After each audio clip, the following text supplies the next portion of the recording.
Well, the Xbox Activision deal has been approved, and while we wait to see what happens in the immediate and near future, I have more pressing questions. Is this just the beginning? Are we looking at a buying battle between other big companies? And when you actually look at the size of the gaming content that Xbox now owns as a platform, what will the response be of some of the major players in the market? Beyond that, Xbox as a gaming platform will now have no excuse for dry spells, bad launches, or failed projects. They will have more gaming content than any other gaming platform. And that means many people will want to know, what will the cadence of really big launches be? What will the quality be going forward now that you own so much of the gaming market? Will this mountain of franchises put them into a much better position? Now, I put all the good info here, right here at the beginning, so that you don't have to go looking for it. It's a longer video because it's a live stream. So once I'm done with the opening monologue, I discuss it with the live audience. If you like this kind of content,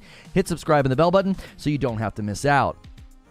So with the Xbox Activision deal closing, many are wondering, is this just the beginning? Does Microsoft have more acquisitions in mind? Will other companies start to feel like this is a consolidation battle and they should start buying up as well? Will Xbox finally be in a position to no longer have excuses made for their lack of growth in gaming and for their lack of strength or a strong foothold? So first, I want to recap what happened. I discussed this with my friend 30 and Still Gaming the day that Xbox announced it in the wake of the CMA's approval, but I wanted the opportunity to just walk through what happened and give some of my own thoughts. Secondly, I want to speculate about the impending consolidation fight that we may be facing. We've already heard about Disney and EA, but there are a lot of big players who may feel emboldened by the recent Xbox Activision deal getting approved.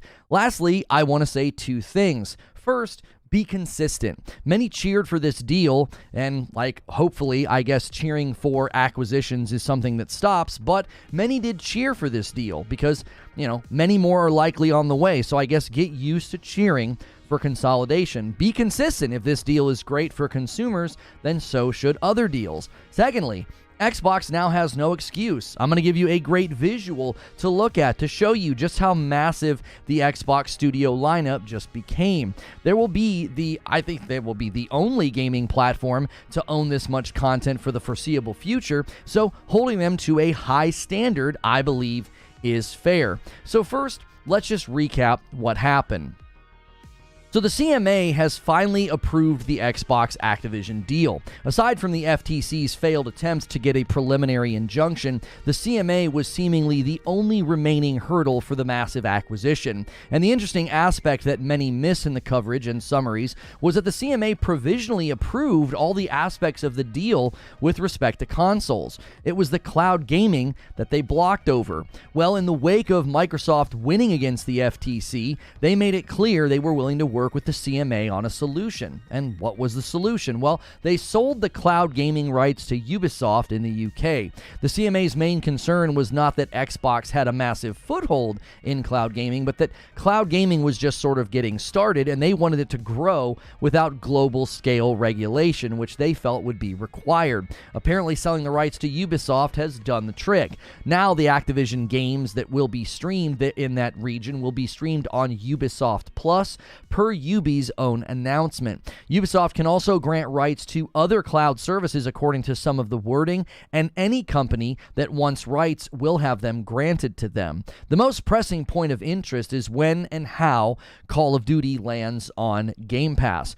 At least that's what I see most gamers being interested in. They're not really going to be concerned about much else. Hey, when's Call of Duty coming to Game Pass? I would imagine that 2024 will be a rollout year. This will not be something that they just flip a switch and all of a sudden it's all there. They will slowly be adding classic Call of Duty titles to Game Pass each month. I could even see them trying to do that this final quarter of 2023 just to get things started and have it be sort of celebratory in the wake of the approval. But there is speculation that Microsoft will not add Call of Duty to Game Pass day and date for a few years. I even saw some clips just this morning. Tom Warren from The Verge echoed a lot of what I said, that this is not going to be an immediate thing. This could be a slow rollout. Many people aren't expecting it to be that. They think, oh, everything's going to come right away. They're trying to temper those expectations. This will be a slower process. And this is where I'm torn, because I could see it going either way. On one hand, their ability to flood Game Pass next year may remove the need to do day and date with Call of Duty. There would likely be no contractual barriers after, I'm thinking, March or April of 2024. It's understood that currently PlayStation's Call of Duty contract ends in 2024, presumably in the first quarter. Now, on the other hand, I see Call of Duty as just too valuable to not use as leverage for Game Pass. Microsoft spent an awful lot of money to not utilize the most well-known franchises in the catalog. But somebody brought up a great point in my comments on YouTube about this very thing. They commented on my discussion with 30 and Still Gaming. All of the research and data and statistics that we got to see during the merger trials and the regulatory investigations, it really gave us an insight into how Call of Duty players engage. For many of them, this is the only game that they play. They buy Call of Duty and they just play that for months, if not the entire year. To those customers, Game Pass would not be a good deal to get Call of Duty. $11 a month for standard Game Pass is $132 a year. Ultimate Game Pass is $17 a month, which is $204 a year. So somebody looking at buying Call of Duty for $60 or $70 and then primarily playing that all year, they would actually spend less money by buying the game at full price. There are certainly some customers who would use Game Pass to play the latest Call of Duty campaign and then just cancel Game Pass because that's all they're interested in, but that doesn't help grow the Game Pass user base. The more hardcore Call of Duty fans, they typically buy COD and that's basically all they play.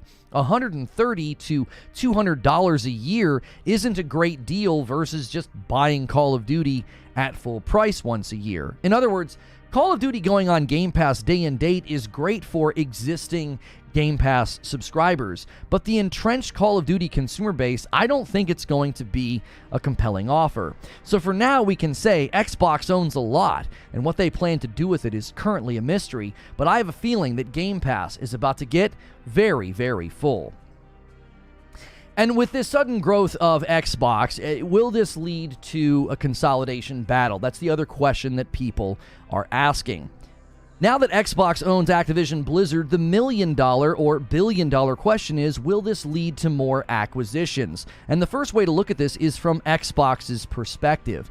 Do they now own enough property to get the foothold they have lacked all these years? Will the sheer oversight and management of ABK be enough to keep them busy for the foreseeable future? Or will this be a runway lights are now turned on moment for them? After acquiring such a big target, will they now go after smaller publishers and studios and just keep gobbling up the market? The findings from the FTC hearing showed that they had considered a lot of different studios and publishers for acquisition. Many continue to speculate even now that they want Sega. Phil Spencer admitted that getting a better presence in the Asian market was pivotal to their long-term success.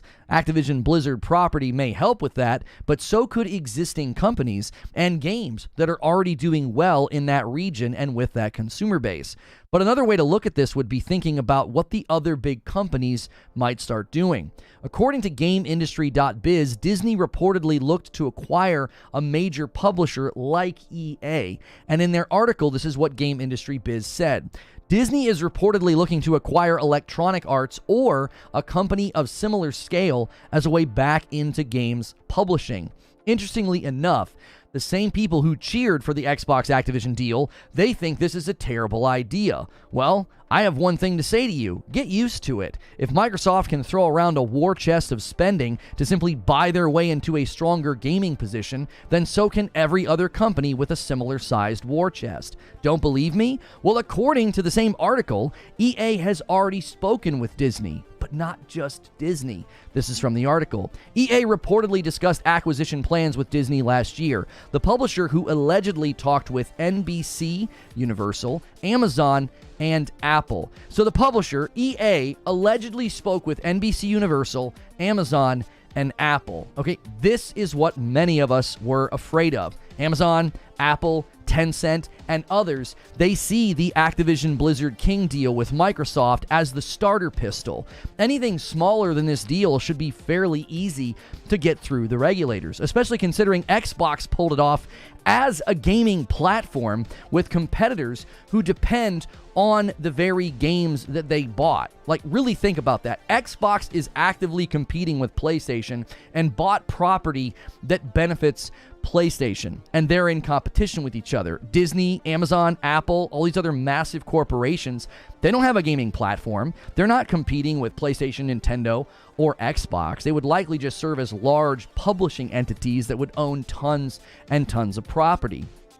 So their attempts to buy into gaming and the gaming economy will likely be met with little to no pushback from the regulators. They just let Microsoft do a $69 billion acquisition, and they are a gaming platform already competing. In my estimation, the regulatory bodies failed to see the litany of problems with letting a gaming platform and a gaming storefront buy this much property, and given their failure to see those aspects, I don't expect them to push back on any big non-gaming companies trying to do this, trying to further consolidate the market. Furthering concerns about what consolidation at this scale can do, Embracer Group was recently in the headlines, and to a degree, that situation's ongoing. It's not even completed itself yet. They are currently working their way through a round of layoffs in the wake of losing a deal that would have been worth billions for them. And the first order of business when you own that many studios is, well, you start laying off and closing studios to protect your profit margins by lowering your operating costs. They recently even said they're open to selling studios off while confirming that more studio closures are likely on the way. And it stands to reason that any of those studios that they potentially sell will go through their own layoffs once sold. It's a very common for a merger or an acquisition to lead to layoffs. It's a quick way to lower your costs on the newly acquired assets to help set a trajectory of ROI. So, we have two cautionary tales in front of us. One is Embracer Group, who, according to their own site, they have 139 internal game development studios, and they have more than 16,000 employees in more than 40 countries. Well, when you gobble up this many studios and you have this many employees, the slightest amount of turbulence and profit disruption, well, that's easily rectified. With a few pen flicks, they can lower their annual cost by millions, if not billions. It wouldn't surprise me at all if we see similar behavior from Microsoft in the coming years with ABK Studios. But the other cautionary tale feels more like a caution sign.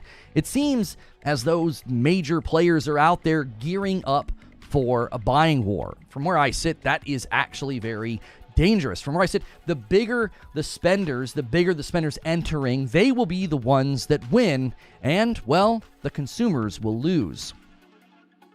Which is why I wanted to end my monologue by saying that you should be consistent and that Xbox now has no excuse. The two things that I want to say to everybody who supported and cheered for the Xbox Activision deal is this. First, be consistent, and second, Xbox now has no excuse. So first, be consistent. I have said from the very beginning that this level of consolidation is historically bad for the consumer. I would typically be told that, well, if it were Sony, then you would be okay with it because they assume that I think everything Sony does is great. Well, this is simply untrue. When the idea was floating around that Sony would buy Take-Two, which that's basically financially impossible from where I sit, but the idea was floating around and it was bad enough for me to do a show. And I said, no, this would be bad. I have been very consistent. The reason I've been consistent is because I look beyond Xbox and I see Microsoft. And I don't like Microsoft. I wouldn't want Amazon or Google or any player that size doing this to the gaming market. And it is worse in this situation because Xbox is a platform and not just some outside conglomerate looking to make some money in video games. So those who spent the better part of 2023 cheering for this deal, criticizing the FTC, criticizing the CMA, well, be consistent. It's open season now. Any company with a fat wallet can spend it. That's the logic that got us here. Microsoft has deep pockets. Let them compete. This is things that people said. If that's all that is required, then the actual traffic light on acquisition has turned green, and big spenders will enter the picture. So let's take the recent insight into Disney wanting to buy EA. They were looking at getting into this. They want to buy somebody the size of EA, and many of the Xbox Activision deal cheerleaders were decrying this and saying that it would be bad for Disney to buy EA. Well, why? I know why I would be against it, but why would consumers who were so pro-consolidation when Microsoft did it, why would they suddenly be against this? Now, a common pushback I get in my comments or my live chats this year was, well, Sony buys companies and you don't care. PlayStation currently has 19 studios, 20 if you count Bungie. Virtually all of their purchases were studios of smaller size that they were already working with. And that's just it. They were just studios. They were not publishers. They were not a huge collection of studios. Single, smaller size studios that they already had a working relationship with. So a picture is worth 1,000 words. And this one is worth $69 billion. This is what Xbox now owns. PlayStation has 19 studios. That's it, all right? They don't own a publisher. Nintendo currently only has 7 to 8 first-party studios, and 2 of those studios are purely support role dev work, not creation. So the 2 market leaders, PlayStation and Nintendo, have a literal fraction of the money and now a fraction of the studios that Microsoft now owns. And this leads to my final point.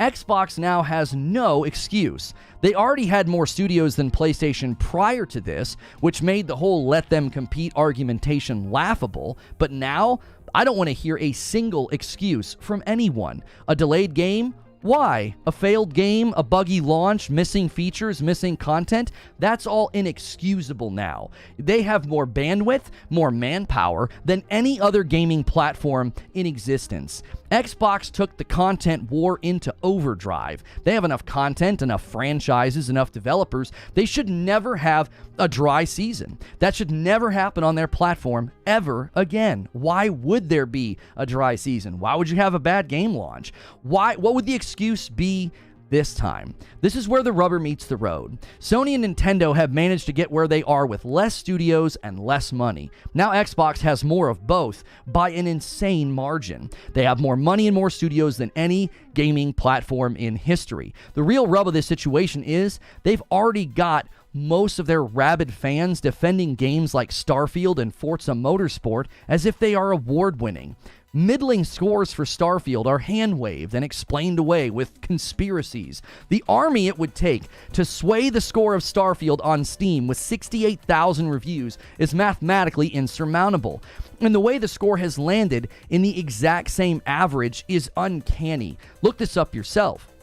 Currently, Starfield has a 72% on Steam with 68,000 reviews. And it currently has a 3.6 out of 5 if you go to the Xbox Store website where there are 20,000 reviews. Well, 3.6 out of 5 is 72%.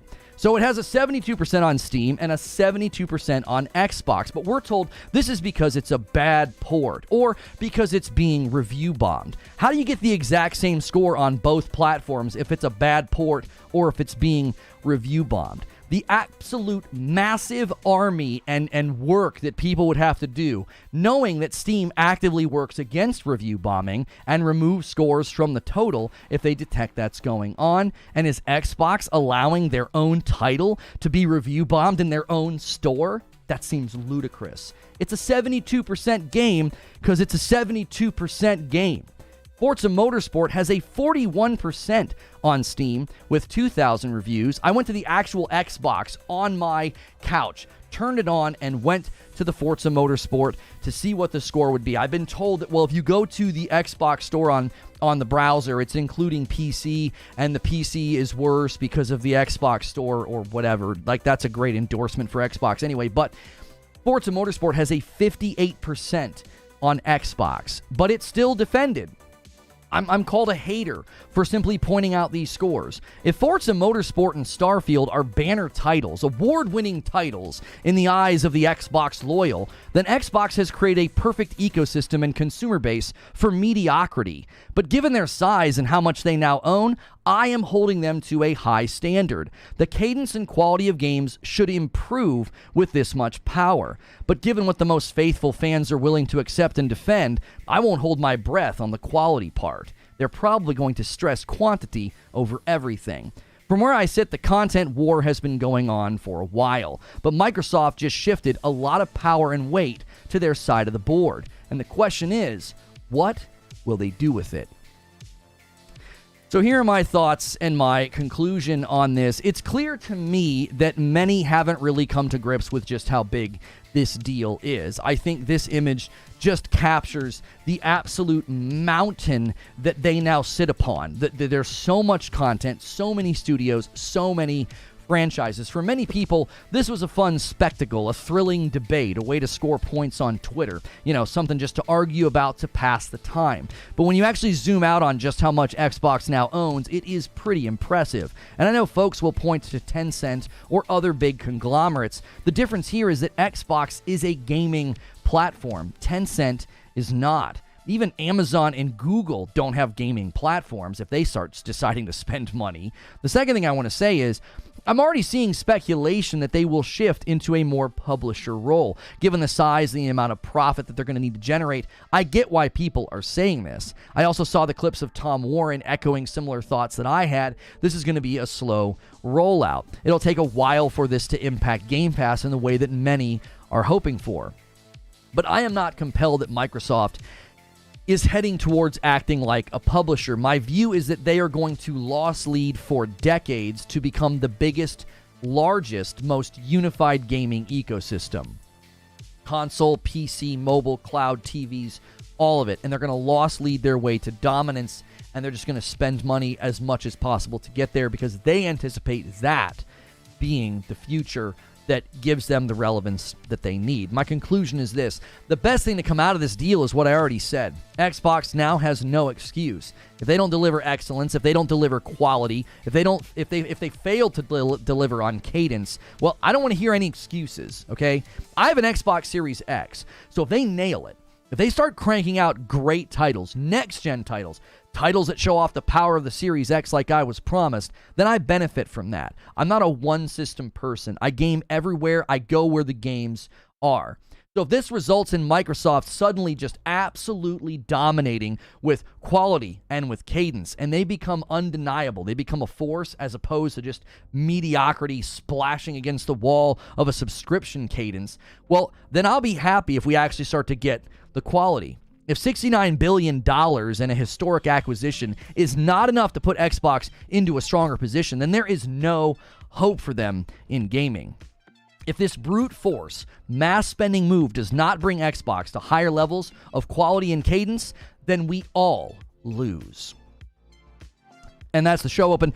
Thank you guys so much for being here this morning. Those are my thoughts on how this is just the beginning. They're just getting started. I think there's going to be more people spending, more acquisitions on the way. I don't know if Microsoft has their own plans for more acquisition, because the issue would be they've got a lot to focus on right now. They got a lot of work ahead of them. Folding Blizzard Activision titles into Game Pass and into their funnels and into their cadence and management and oversight. I mean, they've got a lot to manage already. So I don't know if that's what's going to be the result from this, but I do think this is likely just the beginning, that we will see some major players enter into what feels like will become a buying war. Let me make sure and thank some fans funding here on my page. Let's go here and get the daily goal up. We got 2 gifted members already. The first one comes in from the bright side. Han shot first, and so did you. Thank you so much. But then Alex Witter and DK Bager each gift a single member, and they take us to 3. We have adjusted the goals a little bit because this month has been a little bit different than past months. So what we have done is we have made it a little bit easier for you, okay? Right now we have 2,100 members. We need 2,500 for Fright Night. We will do that, I believe, this week. We'll play a scary game. Maybe we'll do it more than one week, because my wife and I sometimes like to play those games that take multiple weeks. And thank you so much, DK Bager. What's this tweet here from Bethesda? Pete Hines, head of publishing at Bethesda, has announced his decision to retire. Oh my gosh. Is anybody surprised after what he had said? is anybody surprised? You know, a 10 bomb from Parasito. He says, we can easily get 2,500 members. Thank you so much, Parasito. That's not surprising at all. Like, I'm not shocked. Why would Pete Hines want to stay there? He was clearly unhappy. He was like, he did not like the way that their property was being treated. He didn't like how the whole thing went down. You could tell from his one email. He was like, we were told our stuff was going to be exclusive. Yeah, we will do a Spider-Man 2 review roundup tomorrow, guys. I know when embargoes drop like that, it's exciting. There's literally no way for me to do a show on that right now. You guys are going to have to be patient with me. I never pivot like that. It's almost impossible. I put a lot of work. I wrote most of that monologue yesterday. Probably 90% of that monologue was written yesterday afternoon, so... what did he say? He's just decided to retire. His public presence was only a small part of, it's Puff. His public presence was only a small part of his role at Bethesda, although the way he represented us carried over into the values he nurtured here, authenticity, integrity, and passion. His contributions have been integral in building Bethesda and his family of studios into the world-class organization that it is today. His vision helped push us forward, and his hard work inspired us. Thankful for 24 years of leadership. We'll miss you, Pete. There you go. And another gifted member comes in from Joker Quinn. And another gifted member comes in from Patrick Q. Patrick Q with the layup. Such a nice score right there. Such an easy one. Putting it in so simply. And a 10 bomb could bring us home to 25, tempting the big boys. I am not surprised at all that Pete Hines... I mean, that's a very, very... predictable thing. I think when you looked at his emails, I think when you looked at, the way he was responding to, even the way he responded to inquiries about Starfield, you could tell the dude was ticked off, right? It does not surprise me at all. You know what I'm saying? It doesn't. I actually am impressed he stayed as long as he did. You know what I'm saying? Like, if he would have left right before Starfield hit, that would have sent, like, a pretty loud and clear message that, like, he wasn't happy and didn't want to stay there. That would be one of the biggest things I think that could come from this. Right on topic. Aaron Wright with 10 months says, what up, Reforge? Keep up the good work. Thank you. Right in line with what we're talking about, right?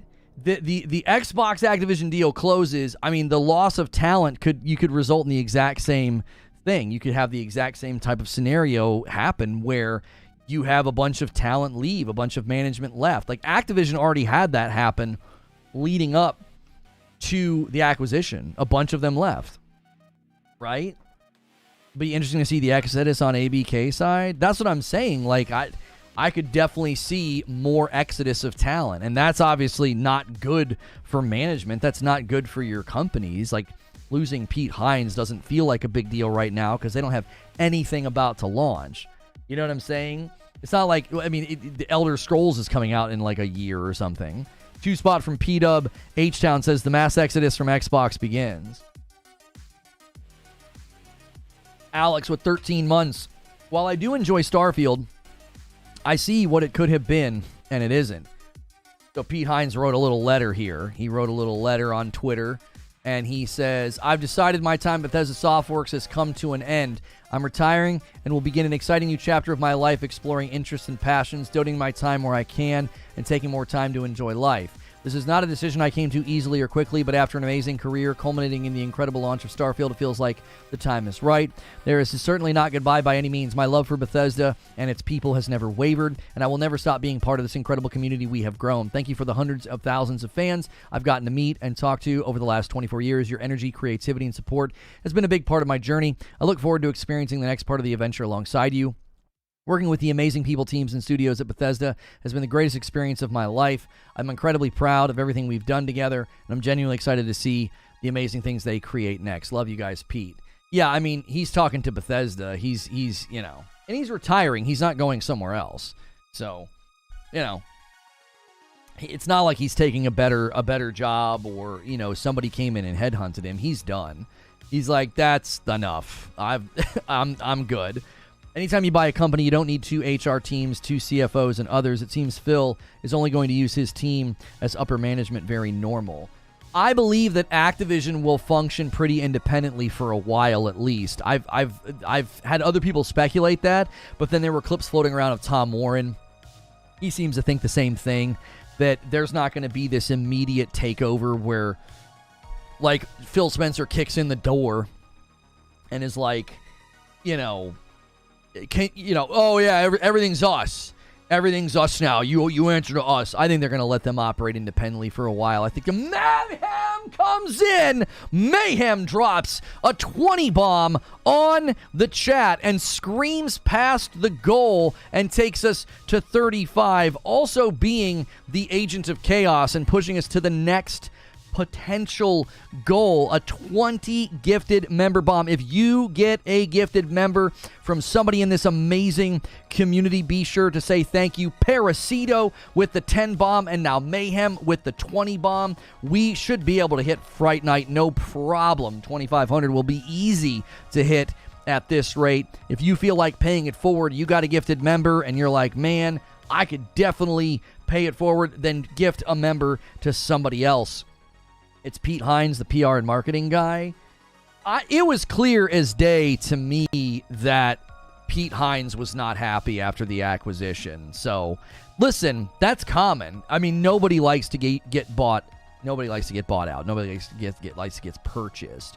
My dad's company went through it. My dad's retired now. But at the time, a lot of people leave. A lot of people leave. They're like, we don't want anything to do with this. They just walk, And this is why when Bungie was purchased by PlayStation spent an extra, what did they spend? An extra $1 million just to keep people? They didn't want people to quit. It was something like that, wasn't it? DK Baker with a single and a 10 bomb comes in from Alex. You guys are bringing the heat. We have not had a member train like this in a while, and you guys are wasting no time pushing that number back up to greatness. Thank you so much, Alex and DK Baker. And another one comes in from Joker Quinn and takes us to 47. It's what does membership do? So let me show you. So membership gets you a badge, emotes. We do a daily recap stream just for members. We do a Friday night stream with my wife, and you get access to our members only Discord. Okay, those are all the things you get with memberships. Now there's higher tiers. We go after we do our daily recap and debrief with members. I do something called the writer's room where I plan the next day, and you got to be member plus or higher for that. That's only $1 more, but that's just a way we kind of want to get people out of the gifted member pool to pick up their own membership. So we offer a now brand new extra segment at the end of every day where we plan the next day. You get to be part of the writer's room. And then every Friday, we do something for VIP as well. Isn't Pete wins the basis for Fallout Boy? Yeah, did somebody put the wrong name? Yeah, Pete Hines has retired from Bethesda. A 5 bomb comes in from Rockin' Robin and pushes us past the goal. That's exactly the way to do it. Rockin' Robin with the 5 bomb, Agents of Chaos. And that takes us to 52. Thank you so much. And a single comes in from Odon. I love seeing somebody gift a single membership with a white badge. That means they're paying it forward. The pay it forward train has begun. Thank you so much, Odon and Matt. I appreciate that. Like they know it. Do you know how they... What in the world is going on? Creatures talking to somebody. If somebody had a spelling mistake, I guess. Activision will just function as they do now. There'll be no changes. I don't think Microsoft's going to walk in the room and be like, hey, we're calling all the shots now. I think long term, there'll be there'll be a clear integration. There'll be more oversight, but in the immediate future, I don't think so. No, I don't think so. In the immediate future, I would anticipate it being more about efficiency and oversight than takeover. Does that make sense? Like, I don't know if you would want to just step into a development. I mean, look at this. Look at the size of this. Like, you don't just walk in the room and say, yeah, we're in charge now. You're going to have to create insane levels of management and oversight to ensure that you know what everybody's working on, what are their timelines. Like, just that alone is going to be a significant undertaking. Just being like, okay, what's everybody working on? What are their timelines? When are their ship dates? Because you don't want individual companies or studios stepping on other studios or other plans or other things. I mean, there's going to be a time period where they're literally just assessing, what do we have? How many studios, how many projects, how many studios projects are in mid-development, pre-development, post-development, whatever, right? That's where my mind goes. Is they're probably gonna have to spend a better part of the next 1 or 2 years literally just figuring out what's everybody doing, like what's everybody building, right? And when can we put it, into the market? When can we ship it to Game Pass? Because that's why I ended my monologue and I said, listen, Xbox has no excuse now. There's no excuse. I expect greatness. I expect excellence. I expect high scores. I expect great cadence. Ragnarok gifts a member and pushes the number to 54. Thank you so much for doing that, Ragnarok. 69 billion is a lot of money. Do you think that includes retention bonuses for talent to stay? I don't know, Deacon. I think that's an excellent question. I would imagine at the scale of what they purchased, no. No.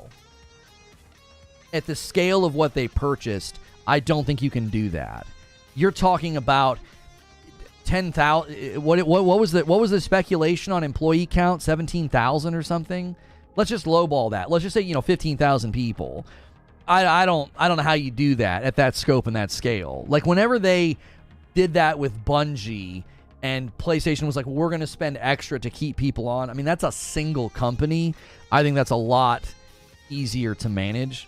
Nerd Mother says, I expect coffee. Yeah, guys, don't forget the coffee in the corner here. Our light roast is back. We also have the dark roast. You can go to reforgeroast.com and order some today. That is not a sponsor. That's mine. It's in my house. My wife and kiddos bag it up, box it up, ship it to you. You get cute little thank you cards from my kiddos.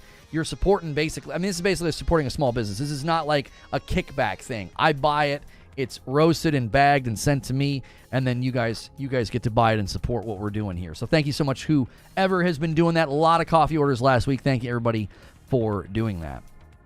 So since Ubisoft has control over cloud worldwide, does that mean all current and future ABK games are multi-plat if they're cloud-enabled?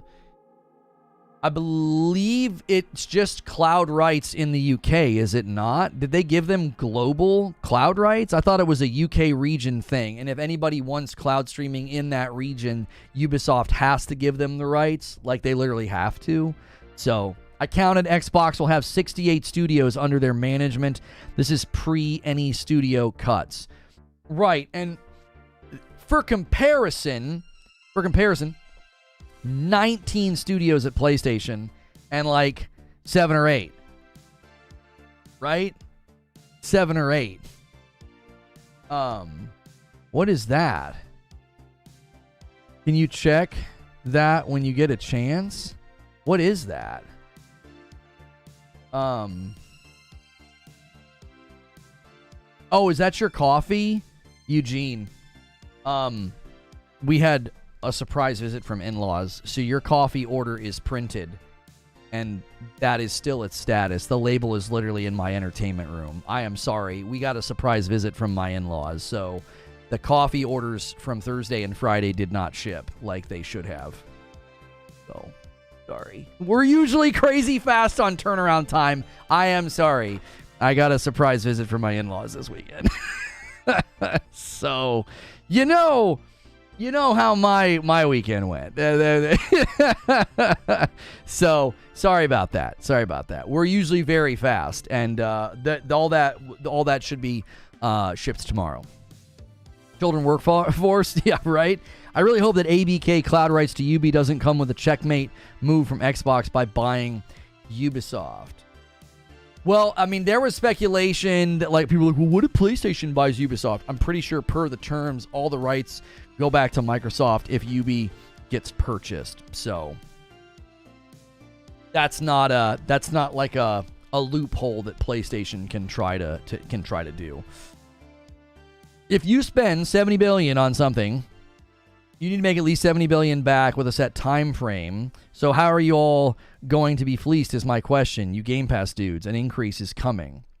O'Matt, I appreciate what you're saying, but I think you need to remember that Microsoft is okay with losing money because they can.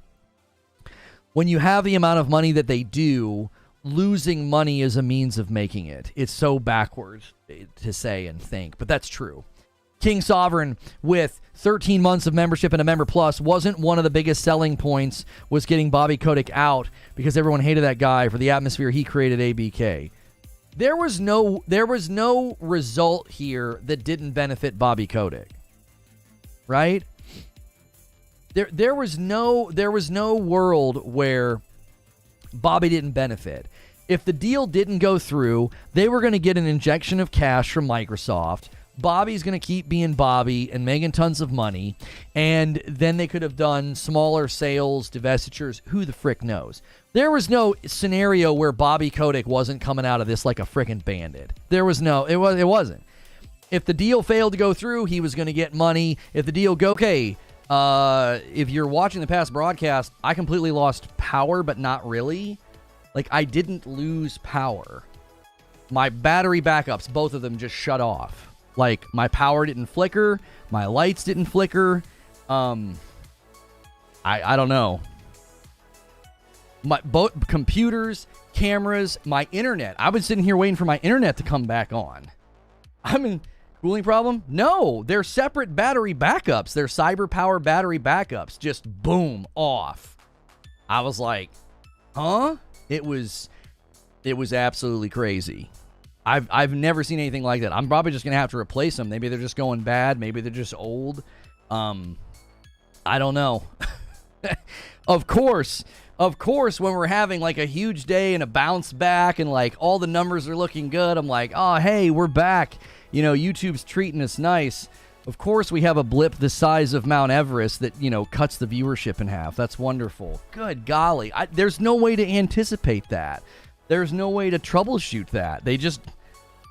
I've never had that happen before. I've had them like cycle and they kind of spook me, like the lights will flicker. So I'm wondering if they went to cycle and the batteries are just bad. So when they went to cycle, they just blunk, they just went off. Register for warranty on those? No idea. I think I bought them from Costco 3 years ago, maybe. Anyway, do me a favor and help us bounce back from that. We're going to get murdered by YouTube for that. They're going to think that 300 people just like left the stream. We had 688 people when it happened. So do me a favor, smash the like button, give some members, do some things. Let's try to hit 300 likes. Let's try to rebound from this and get back to the discussion. I'll have to, like I said, I'll have to replace them because they're probably just going bad. That's usually the time of day when it happens. Usually I'm sitting here and I hear like a click, click, and the lights flicker, but everything's fine. And this time it probably went to do it and they're bad. They're going bad. So, yeah. I forget what we were talking about. Oh, we were talking about no matter what happens, Bobby Kotick was going to walk away like a bandit. Like, everybody's celebrating that, like, he's gone. And I kind of celebrated he was gone on Twitter. I was like, yeah, this is great. Get him out of here. Thank you for a gifted member, Zach Johnson and Keithius. There we go. Let's get this going again. Let's get this momentum back that we had, man. We were back. We were having a good discussion. It's Spider-Man's week, so, we'll be able to talk Spidey this week as well, so it's going to be a good week. Thank you so much for doing that, Zach Johnson and Keithius. I bought one that I used for my server and immediately registered warranty on them. I think it's at least 2-year warranty. Yeah, I'm pretty sure I got these when I first moved in here, which was, well, actually in April, it'll be 4 years. So it was like 3.5 years ago, I think, that I got them. 100 mil in his pocket. Here's the thing. When you get to that level, there is no losing, right? I would imagine the only way he could have potentially lost is like if they somehow got him out without any kind of pension payout. I mean, he still has his shares. Like, there's just so many things that protect somebody at that level from really having any repercussions for wrongdoing, right? I mean, And people are like, nothing was proven. It was just, I had a guy on my comment section on my YouTube channel that was like, nothing was proven. And it was like 400 million, wasn't it? It's not 100 million. Anyway, nothing was proven. It was just claims made by the media or whatever. And it's like, I don't know, bro. I saw some pretty horrible things that the dude did, right? Like, and a 5-bomb comes in from Sorcerer. Here we go. Let's get this going again. Let's put this car back on the road. Takes us to 61 members on the day. Thank you so much, Sorcerer. 500,000 company net worth into 500 million. That's crazy.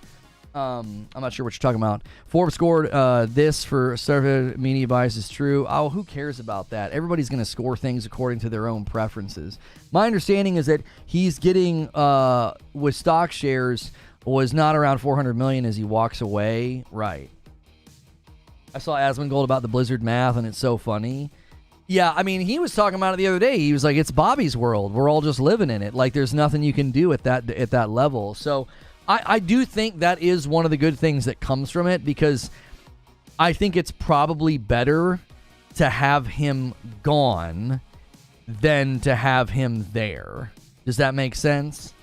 I would rather have him out of the gaming industry than still over one of the largest publishers out there, if that makes sense. There is no situation where something good comes from, as far as like consequences on a man that you feel deserves to be judged or whatever. Like, he dodged a lot of it. Now, he might not have been an active contributor to some of the bad stuff. Maybe he just looked the other way. But when you get to that point, it's like there's nothing you can do to him. There's nothing you can do. The best case scenario is that you just get him out of the industry, and the CEO for Unity. Now, Asmongold and many other people have speculated that that's not Bobby's final form. Like, he's gonna do more. They'll either have him, come in and help with more than just the transition. They'll bring him on, at a Microsoft level or something. I don't know. If this trend continues, Square is going to become a target. Yeah, I've seen reports Square's stock price fell below 5,000 yen and closed at its lowest price since May. Yeah, there's people thinking that that's going to be a Sony acquisition, just to protect the property, which would make for a real interesting scenario. Do I think Phil is doing a better job than Bobby Kotick? Well, here's the reality. Are you asking me, do I think Phil is going to do a better job, like once Bobby's gone? I don't know. Hate him as much as you want. Bobby got results. Bobby did exactly what shareholders want. Now, that has nothing to do with the man's, moral fiber or how he handled situations and said things behind closed doors. Like, that never seemed properly investigated at that level. That seemed like we just got like a very small glimpse behind the curtain. But I don't think you can, if you look at his performance on paper, then shareholders at other companies probably want him to come to their company. Does that make sense? As long as it's not a PR nightmare to bring him to your company, there's a lot of companies right now that would want Bobby Kotick. Does that make sense? Saying this now, if Kotick wasn't this, he'd be the man to lead Xbox, not Phil. I mean, it's hard not to disagree with that, because it's really hard to disagree with that. I'm sorry. Because to a certain degree, if he was squeaky clean morally, if there weren't any of those bad stories, if there weren't any of those things that came out about him, you would probably think that. You'd be like, put him in charge. This guy gets results. This guy's been in the gaming industry for a long time. He's led some of the most, successful years for one of the largest publishers in existence, one of the largest publisher conglomerates in existence. So, yes. And that's why I think as long as it's not like a bad look from PR, it wouldn't surprise me at all if some other company picks him up. Yeah, like he threatened to have his former assistant killed. The dude has said some crazy stuff, right? The dude has said some crazy stuff. He doesn't seem like a nice person, okay? But do you think shareholders care about that? Do you think they care?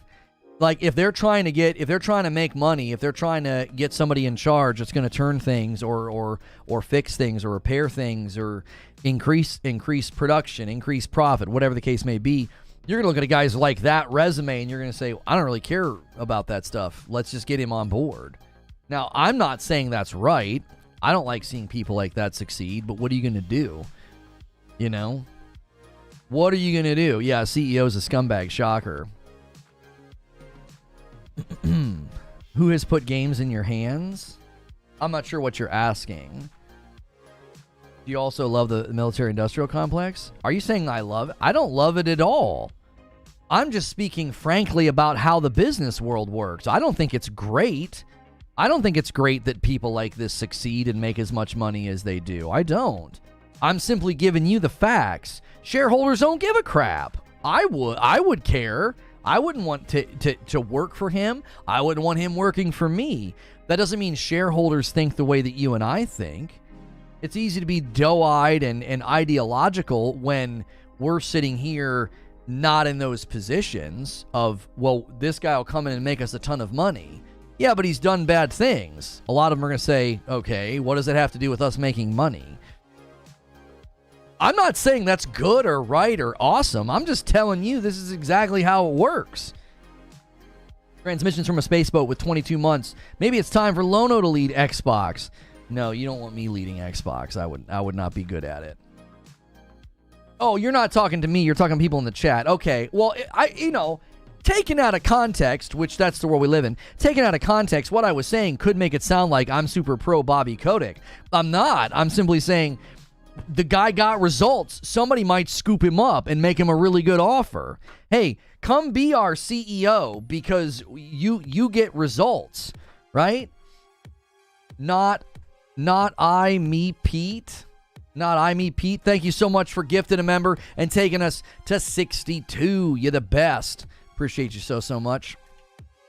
Thank you. Being a good leader and being a good person aren't the same thing.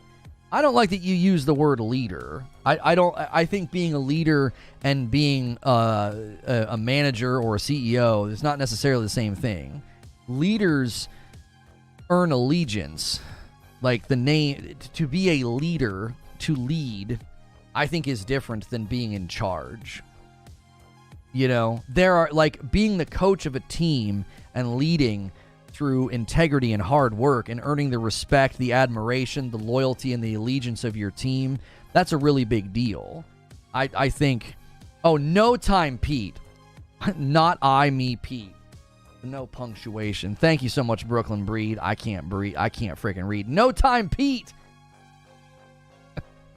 And another username butchered, you know?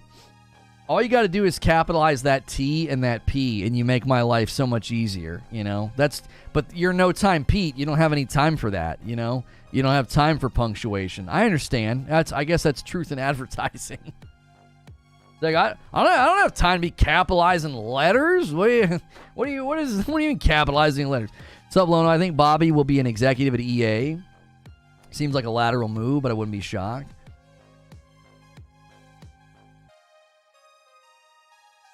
Yeah, he's gonna end up somewhere.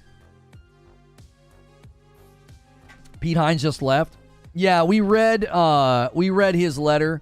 We read his letter on Twitter as well as Bethesda's statement about it. I'm not shocked. He was clearly not happy after everything that went down. I'll be honest with you. Once his emails emerged during the FTC trial, that could have been a conversation about, you don't seem happy here, Pete. Why don't we really make that retirement nice and have that happen soon? Do you really want Pete Hines, out there as your PR marketing guy after those emails came out? I don't think so. I think Microsoft was like, get this guy out of here, right? Will Pete Hines leaving be a show this week or short?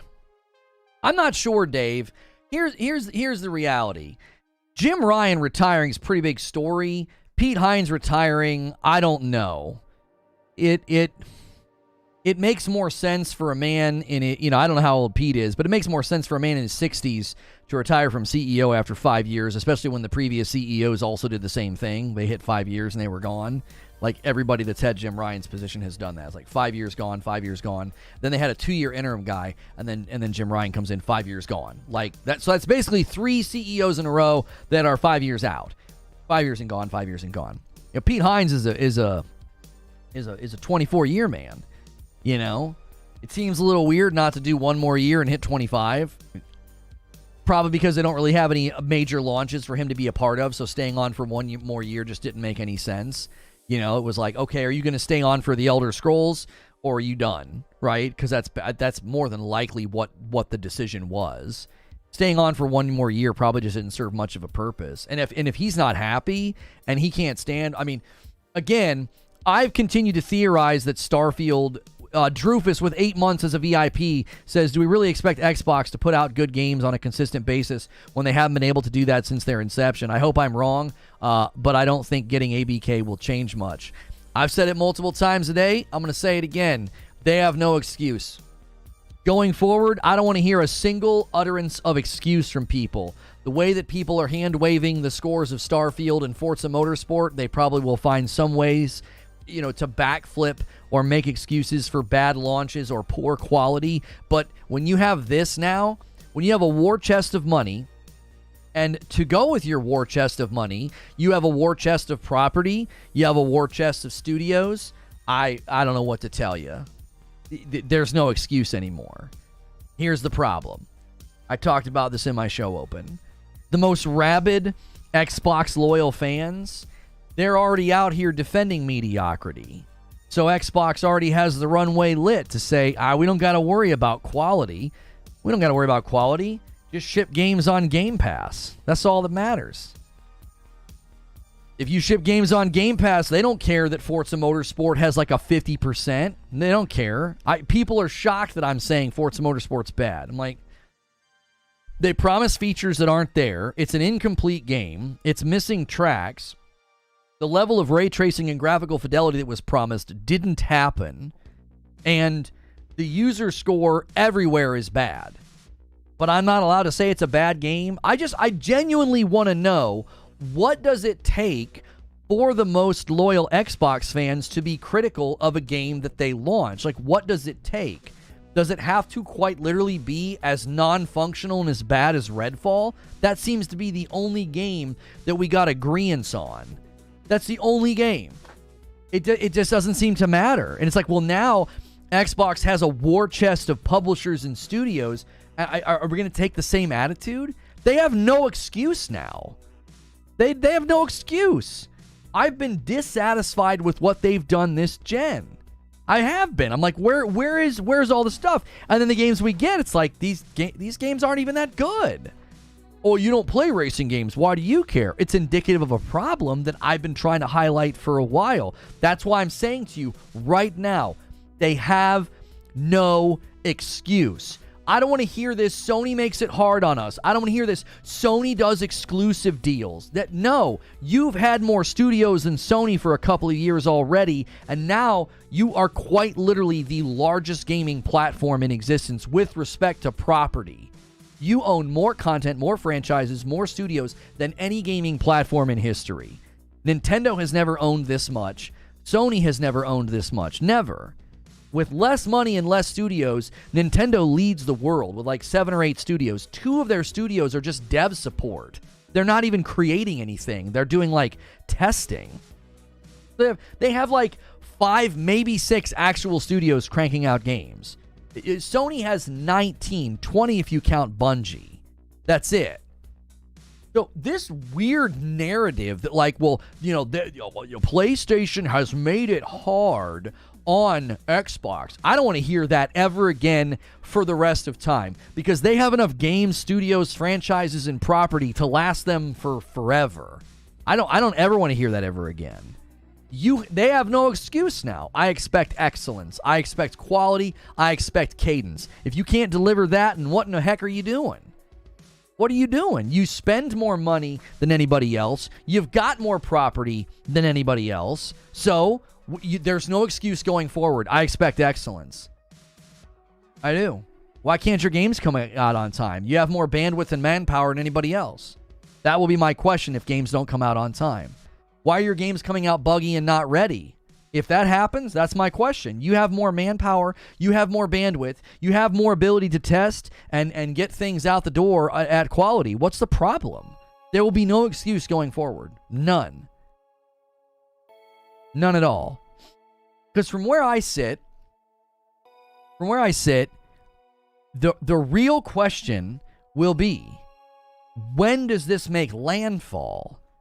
Because everybody has different opinions about how this is going to happen, how this is going to play out, when we're going to start to see things land on Game Pass, when we're going to start to see day and date, when is that going to happen? When is it going to start to make landfall? And the general opinion seems to be it's going to be a slow ramp up. It's not going to be immediate, okay? So that's question number one. When does it make landfall? And number two, when can you start seeing the actual benefits? Just them putting a Call of Duty on Game Pass, to me, that's great for existing existing Game Pass users. That's amazing value for you. Right now, if you're bought in, if you've got an Xbox and you've got Game Pass, then this is great for you. If they start putting Call of Duty on Game Pass, that's great for you. But for everybody else, what does that do for us? Another blip? I don't think so. I'm here. I'm still here. Goodness gracious, I'm still here. Someone asked Lono if I can use the word. No, please don't use that word. I mean, I don't really care, but I don't want to see that word in chat. I don't mind if you swear in chat, but that word's kind of harsh. That's kind of over the line. They can have delays. What they shouldn't be having anymore is an entire slate of delayed games, all coming out unfinished like last year. I mean, I think that's better stated, Eugene. That's better stated. It's like, you can't just keep delaying games and having them come out not ready, not when you have this many. It's not how many studios. Ubisoft has 40 plus and are smaller than PlayStation Studios. Okay, that has nothing to do with what I'm saying, Ted. That has nothing to do with what I'm saying. I am saying that when you have that much property, you have that many games, no excuse. Listen, dude, you're in here on a month-old account, and all you're doing is trying to pick fights with people that are off topic. The minute you came in and weren't talking about the topic and you were making comments to bait chat, I could smell the stink on you. I was like, I guarantee you this is a troll on a fresh account. And sure enough, I gave you an hour to see if you would cool down and not be that way. Here we are at an hour and 7 minutes. All you're doing is trying to pick fights with people. You're not adding to the conversation. You're not even talking to me. You're just having a go at everybody in chat to try to disrupt and make people irritated. That's not... Come in and disagree, that's fine, but you're not even talking about the subject matter. The subject matter is the Activision Blizzard deal's done. Is this the beginning? I put out so many things with respect to recapping it. When's Game Pass going to get cadence? Is this going to lead to a consolidation battle? Are we going to see other big companies getting involved? And then I ended my monologue by listen, be consistent. Be consistent. If you cheered for this deal, get ready. Don't put your pom-poms down now. I know your arms are tired from cheering for this deal and shaking them like the wind's rustling you. Don't put your pom-poms down now. There's more coming. Get ready to just spell consolidation. Give me a C. Give me an O. I'm not spelling the whole word. You get the point. You've been cheering for this? Great. Get used to it. I hope you're ready to cheer for more deals, because this isn't the only one. Oh my gosh, Disney wants to buy EA? Disney wants to buy EA? What's the frickin' problem with that? Why is that a problem? Aren't they just another company with a fat war chest of money looking to buy their way into gaming? What if Amazon does it? What if Google does it? What if Tencent gobbles up more? What if Embracer's freeing up funds right now by shrinking and closing studios and laying people off so they can buy more studios, maybe even buy a publisher if they're feeling a little froggy? Maybe Tencent gobbles up a couple. Isn't that great? Doesn't that benefit you? Isn't that great? Why won't we cheer for all of that? Won't that be amazing to see the industry get siloed up into powerhouse conglomerates that gut companies and property and studios? Isn't that going to be amazing to watch happen? Happening in Embracer Group right now. Isn't it amazing for you? You know, Gearbox is being dangled out there. Yeah, somebody want to buy Gearbox? We got more closures on the way. Does anybody want to buy Gearbox? Embracer Group basically just saying, like, yeah, we're not done yet. Get ready to cheer. If you love consolidation and you love acquisitions and mergers, man, you're about to be eating good, because there's going to be so many PDFs and email discoveries for you to comb over and read. This will not be the last deal that graces our gaming economy and culture. This isn't going to be the last one. Thank you, by the way, for you guys bouncing back in and getting the viewership back to where it was. That was devastating. I'm going to replace my power supplies. I've got 2 battery backups that they must be on their way out. They're about 3.5 years old, and they both shut off at the exact same time. My assumption is that the power may have blipped, and their batteries have probably just gone bad, and it was enough to just turn them off, basically. Look what he did. We sniffed him out. And he comes back with an insult. Hilarious. Consolidation is part of capitalism. Okay. Is that good? If something is part of capitalism, does that mean it's good for you as the consumer? Are every single pieces and parts of all of the elements and aspects of capitalism, is it all good for you? Does it all benefit you? Price fixing is commonly a part of capitalism. Is that good for you? Is it? Do we just shrug? Do we just shrug and say, it's capitalism? That's just capitalism. Yeah, I'll take a look, Parasito. I'll take a look. My concern is that if they're going bad, it'll keep happening. I might have to go out tonight and get something. The bigger a company gets, the more they get away with in terms of poor performance and even legally. The consolidation isn't new in gaming. EA bought up everything in the late 90s, early 2000s, and things kept trucking. Yeah, Pete Hines retired. Would you say that EA doing that has resulted in a great legacy of games for you? Has that been the result? Is EA a beloved company now? How long did that take? EA buys up everything late 90s, early 2000s. How long did it take for them to be one of the most hated companies? When did it happen? When was the year that was like claimed that they were going to do that? Price fixing is illegal. Consolidation is illegal. You think price fixing is illegal, like the way that the cell phone companies do it, the way that they all agree to have almost the exact same pricing structures, the way that the internet service providers and television providers, they all basically fix the prices, but where's the illegality of it? Who's doing anything for us? Who? The regulators sit idly by and let cell phone companies and internet service providers consolidate up, fix the prices. Nobody competes. Nobody tries to lower prices, innovate, or give us better technology. And you're like, oh, man, that's illegal. They're not going to price fix. Do you have eyeballs and the ability to read a brochure at Verizon? Do you? Because if you do, you should very easily find demonstrable price fixing. It's not difficult. You know, go look at Verizon's brochure and then go look at AT&T's brochure. Oh, my gosh.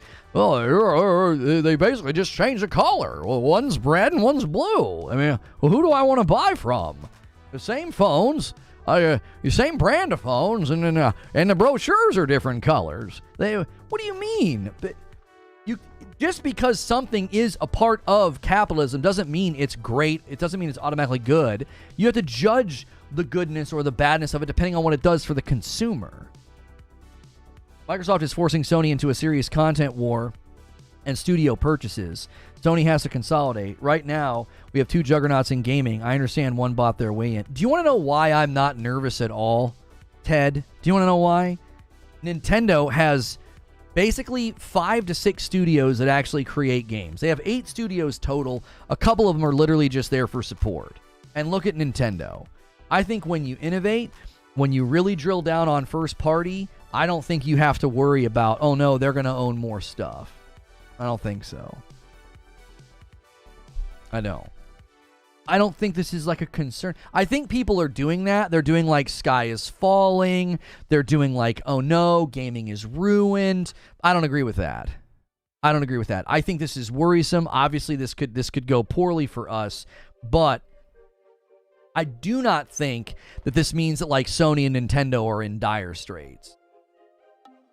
Yeah, Brap, you sent me that DM, the N crapification in tech, and he sent me a DM, I believe, with like a summary of this during the stream with, I think, 30 and So Gaming. This comes from Corey Doctorow. It says, the N crapification of gaming. I don't like to swear on the broadcast. Which, guys, by the way, if you're enjoying the show, do me a favor.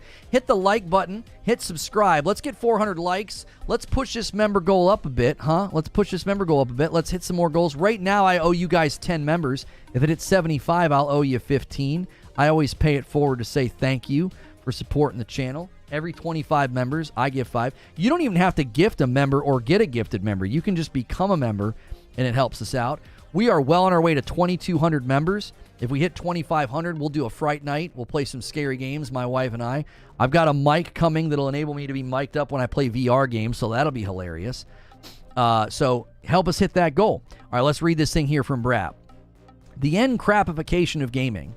First, they are good to their users, and then they abuse their users to make things better for their business customers. Finally, they abuse those business customers to claw back all the value for themselves. End crapification results from the convergence of two things: the power of platform owners to change how their platforms extract value from users, and the nature of the two-sided markets, where the platforms sit between buyers and sellers, holding each hostage to the other, and then raking off an ever larger share of the value that passes between them.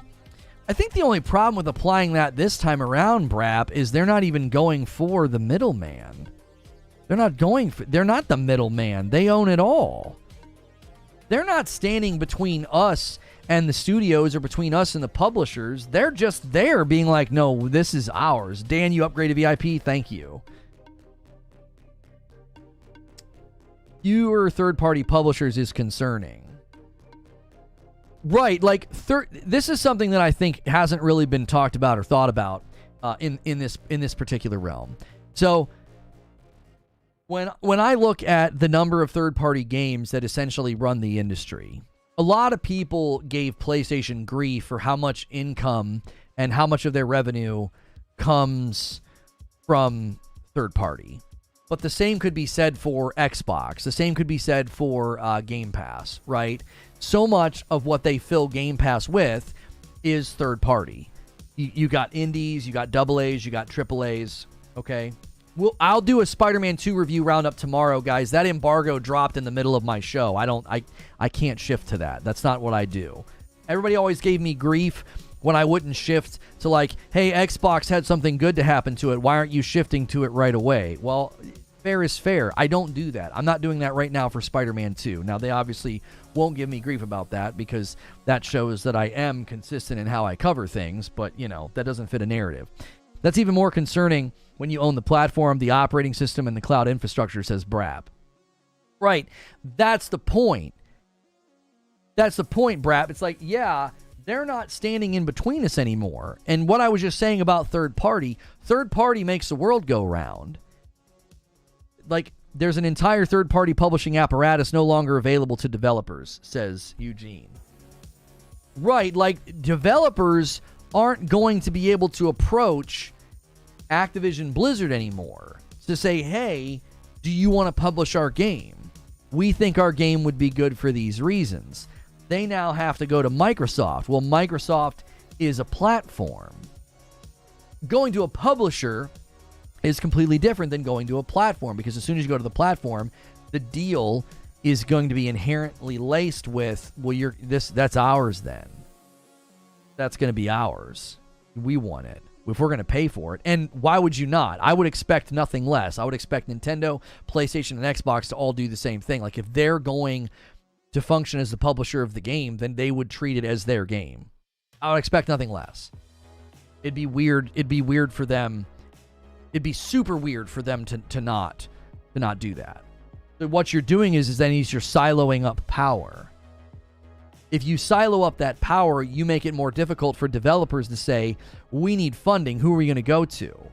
Well, instead of going to a cascade of publishers that are out there, you would have to start going to platforms then. Because if the platforms silo up, now you're choosing between platforms. Well, when that happens, the consumer loses, because when the developer loses choice, so do you. They don't have as many publishers to go to, which means they can't land on all the platforms. The whole more games in more places starts to become hilariously comical, because it's like, well, if this goes as planned, then it's going to be really, really hard for devs to go anywhere else. If you silo up the power, if you silo up all the money, who are you going to go to? Now, the good news is that indies are having a bit of a resurgence, and maybe you'll start to see smaller publishing companies dip their toe and say, hey, let's get in there. Let's get in there and throw some of our money around. Let's get involved. You think we are heading towards the path of commoditization of gaming? So I've seen this thrown around. I believe that Zubair was throwing that around recently. He's one of the lawyers that hangs out here. Same as Eugene. Still hating? What have I said today that you would classify as hate? Commoditization is the action or process of treating something as a mere commodity. In business literature, it's defined as the process by which goods that have economic value and are distinguishable in terms of attributes end up becoming simple commodities in the eyes of the market or consumers. It is the movement of a market from differentiated to undifferentiated price competition, and from monopolistic competition to perfect competition. Hence, the key effect of commoditization is that the pricing power of the manufacturer or brand owner is weakened. When products become more similar from a buyer's point of view, they tend to buy the cheapest. Right. And in that trajectory, I would think value comes down as well. Because once they're going for the cheapest, once you put that level of once you put the race to the bottom in effect, you're dealing with you're dealing with a lower of quality, lower value, because that's the only way you're going to meet those deadlines and to meet those price points. If everybody's racing to the bottom, then I would imagine your value and your quality is going to go down right there with it. I've always been in PC. I've never had a console, so that's rubbish. PC has always been great. Always the most games, always the best games, always the cheapest games. PC hasn't had a great year for ports, though. I mean, I think that's the main concern, Carlo, is like if you're a PC gamer, it leads to less quality and no AAA. Right, you start gutting your AAA studios down to AA studios just so they can crank out more middling titles, if that makes sense. Here in my home, every gaming community is praising ABK deal because of currency exchange. Series S is very affordable, and sale deals comes in shops. It's dirt cheap, and they don't care about game quality. Right. And if and Black Libya, if I come through you and your perspective, I can appreciate why people think this is a great deal. I can. I understand what's going on. Like if I come through that perspective, my mindset is this. I don't have tons of money to throw at video games, but I love video games. Like, your love for video games is not less than mine. In some cases, it might be higher than mine. Now, the way that you engage with video games, your preferences and what you look for are completely different. But you could have, let's say we both love video games an equal amount. However, you are like, you know what? My current life situation dictates that I don't have tons of money to spend. So a Series S is a bargain. Game Pass is phenomenal. ABK landing on Game Pass, all of that's so good for me, okay? The real danger there is you're literally relinquishing power when you're already in a weakened state as the consumer. Does that make sense? So when you can't spend as much, you're weaker as a consumer. You can't influence the market as much. You have less buying power, right? I'm not saying you specifically. I'm saying collectively, the people that are like, Series S is great because it's what I could afford. Game Pass is great because it's what I can afford. You are at the weaker end of the economic impact. Like, you can't impact the economy as much especially in a leisure market. So your impact is you're already at a less powerful status, because when they ran the numbers, the number of people that basically pay the most into the gaming economy are like 6 figures and up. They're like 100,000 annually and up. That's how much money they earn. I would hazard a guess that people that are, at a bracket where the Series S is their go-to because of price, Game Pass is their go-to because of price, I would hazard a guess they're not hitting 6 figures, okay? None of this is judgmental. I'm simply assessing the situation. So, you're in a less powerful status as a consumer. And what you're doing is you're relinquishing even more power by saying, let's have Microsoft have everything, and then they can sell it to me at a bargain price. The danger there is that you now have to go to them for all of it. You've handed them more power in the market on the promise that, like, they're going to give you tons of great stuff at a great deal. Generally speaking, there's an expiration date on this being great for you. Eventually, the price of the subscription goes up. Quality of the content can go down because they're more worried about cadence. They're more worried about, we just got to get stuff out the door. Why? Well, we're not charging for the games. We're not selling the games individually. So in my mind, what you're doing is you're saying, I have less power as a consumer, and the best way for me to experience gaming is to give more power to Microsoft. And I look at that and say, this is not good. This feels great right now, but I think long term, this goes poorly for us. This goes poorly for you. I think that's why when I get critical of the Series S or I get critical of Game Pass, I think people take it very personally, because for them, that's the way they're able to game. You feel like I'm being critical of the best you got, and I never want to do that. Like, I'm trying to be more empathetic, but the problem is when I go on a full-on rant about the Series S or what Game Pass does to value, that's going to get clipped. You're going to see that and think, well, that guy's just a hater. I'm just over here trying to enjoy my hobby, and this guy hates the Series S and he hates Game Pass. No, I'm critical of them. I don't have like an emotional level of hatred for them. I'm critical of them, but I'm not critical of you. I try to be empathetic to my fellow man, but at the same time, I'm looking at you thinking, if you have less power and buying power and strength in the market because of your financial situation and your financial status, like socioeconomically, I look at you and think, this is not helpful to you. This ends up taking less. You have less power because you're giving more to the company. They have more control. You have less choice. You're giving up power in a weakened state already, if that makes sense.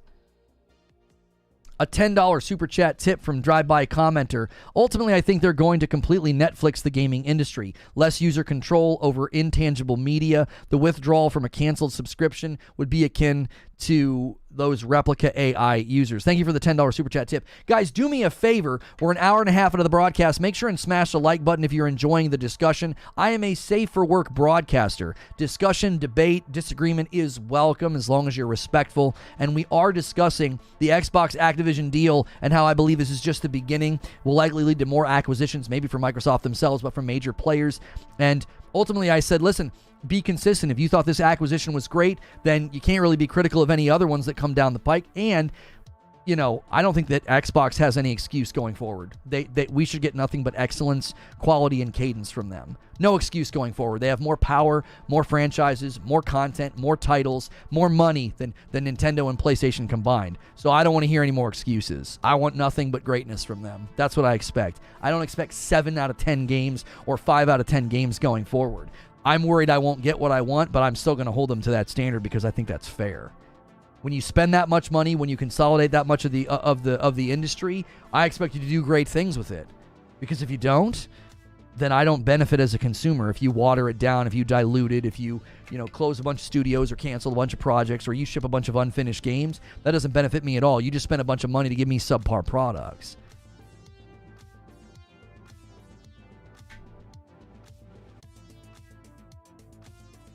Game Pass is okay now until they up the price $100 a month. Lono, you be using that word cadence a lot nowadays. I mean, I guess I could say rhythm. I try not to use the same word. I do that sometimes. I do what I call a word rut. I get stuck in a word rut because cadence just really captures the issue. Rhythm. It's like you got to have a good rhythm or Game Pass doesn't work. I get it, Lono, hoping for the best. It's what it is. Here's the thing, Black Libya. Here's the thing that people don't understand. If Microsoft buys Activision Blizzard and they crank out nothing but greatness for the next 10 years, that doesn't hurt me. I have a Series X and I have a PC. I think people approach me with the way they approach gaming. They're a single console gamer. So they look at this and think, this is amazing. They stick out their tongue to the competition and go, nah, you don't get any of this. It's ours now. And I'm sitting here thinking, you're talking to me like I only own a PlayStation. I own it all. So, if this results in greatness, I don't lose. Nobody seems to talk about that. Nobody seems to talk about this is going to lead to great games. What does everybody talk about? Suck it, Sony. This is a win for Game Pass. Well, hang on a minute. Hang on. Is that all that matters to you? Winning some content chess game against Sony and bloating up Game Pass? Don't you want quality? I look at this situation, I look at this image and I say, no excuses, Xbox. You better bring the absolute heat. You better bring fire for the next 10 to 20 years. You have more content, more studios, more games, more titles, more money than Nintendo and PlayStation. I better see evidence of that. I'm worried we're not going to get that. Because I believe that their structure and their strategy will absolutely constrain quality. Presumably, Microsoft has set the bar very high given the amount of acquisitions they've made. AOZ with 15 months in a VIP Gold. Disney Plus went from $84 annually to $140 annually. Once you get the saturation, the next standard business move is to raise prices. Best show on YouTube. Member up. It's worth for the extra content. Thank you so much, AOZ. I appreciate that. We are currently about 30 members away from 2,200. 2,500 is the current goal for Fright Night. Thank you guys so much for 62 members already today. 75 members, I'll owe you 15. I typically do those during the premiere. I will have a premiere today, and I comb through all of the franchises and titles that Xbox now owns, and I give my thoughts on if I think any of them will come back, because they've got some old stuff. Then what happens if PlayStation shuts down because of the Game Pass content outselling everything PlayStation has to offer? I don't see how that would happen, brother. Have you, listen. Here's the major problem with what you just asked me. Thank you for a 5 gifted bomb. Parasito takes us to 67. Here's the problem with what you just asked. Skatinator gifts 1. Hey, my man. Good to see you in chat, Skatinator. You always make me feel good. Just your thumbnail. Just your profile picture. Skatinator gifts, and then he'll go back to lurking. And just every once in a while when he does that, I see his face. It just makes me feel good. He's just smiling. He's just happy. I like it. Like, I feel like you do that for your friends, probably. Like, you bring that energy to the room. They're like, yeah, he's here. It's going to be a good night. Anyways, I appreciate you. We're one away from a great number here. What was I saying? Oh, shoot. I interrupted myself. Dadgummit. Rob V takes it to 69. Nice. 69. Okay, yeah, I remember where I was going. Here's the problem with your question, Power Boss, okay? I'm not saying you're doing this. But commonly, when somebody asks me a question like that, what you're doing is you're positing something that seems insane to me. Like, you think the person in third place is going to use a submodel to sink the market leader. If I answer that in the way that I want to answer it, it gets clipped and turned into, look at this Sony pony. He's coping. He's panicking. It's like, look at the trajectory of the PS5. Look at the dominance that PlayStation has. How do you think the company in third place with abysmal saturation of their hardware, how are they going to usurp not just PlayStation, but Nintendo as well, with a submodel? How? I don't see it. Because all they're going to do, in my estimation, all they're going to do is have to lower quality of games to get them out the door on time to meet rhythm. And that will not win people over. It won't. It won't win people over. That's not going to get people to convert. You're not going to get people to convert to Game Pass in droves. Now, this is what somebody might say. Somebody might push back and say, well, what about Call of Duty? Call of Duty is going to change things. PlayStation's in a terrible spot. PlayStation's going to be in so much trouble because of Call of Duty. Okay, let's consider Call of Duty for a second. JW with 32 months and a VIP plus. I feel Game Pass is kind of overrated. It's mostly all older games, not worth keeping in my opinion. I'll do a month every couple of months. I'll run through it as much as I can during that month. Thoughts? JW, I appreciate that. And here's the thing. Doc Dark uploaded a video recently, and he was giving his son grief about the fact that he got a PS5 and the games that he had played and enjoyed were from last generation. And my question to Doc was, you sing the praises of Game Pass, and virtually everything on Game Pass is from last generation. Like, the value of Game Pass is overwhelmingly stuffed with stuff from last gen. Where's all the next-gen greatness from Xbox? Like, be consistent, right? He's giving him grief about, well, Game Pass is so much better. Why is PlayStation so much better? He's giving him grief, and it's like, oh, well, that's last gen. That's last gen. You're not playing stuff this gen. And it's like, you're doing the same thing on Game Pass. Like, I agree. I think Game Pass is also stuffed to the gills with games that were made in the buy-to-play era. Like, break down for me how many games are on Game Pass right now that were made by AA, AAA's indies during the buy-to-play era. So that's a disproportionate injection of quality, because once you have this many studios making games for a subservice, I firmly believe quality will drop. I believe that. It's like a force of nature. You can't stop it. The minute that rhythm and cadence and delivery schedules matter more than anything else, you end up with lower quality games. Lies of P is third party. Do you get what I'm saying? Like, I don't see a road here where that doesn't turn into the result. And if that's the result, then you're dealing with no way that they overtake PlayStation by doing that. Look at all the challenges facing them. Oh, you guys are saying Sea of Stars and Lies of P just landed on. You're saying those are current gen titles that just landed on Game Pass. No, I understand what you were saying. He was giving him grief about PlayStation titles. That was what my idea was. Like, well, so much of Game Pass this entire generation has been old gen. What are you talking about? Gatornator with 10 spot. I appreciate what you said so much. You just made my whole day. I gift and super chat what I can because you and this community are amazing, and I love my time here. Keep up the amazing work. Yo, thank you so much, Gatornator. I appreciate you, dude. Thanaros with a 5 spot. Xbox has no reason to drop games just to get it out the door.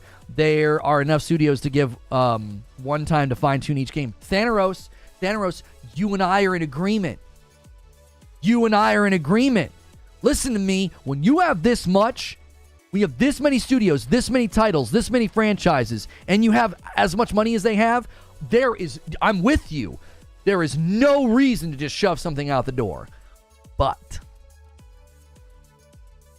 I think we're already seeing evidence of this. I think we see it in Jedi Survivor because of what Disney pushed for.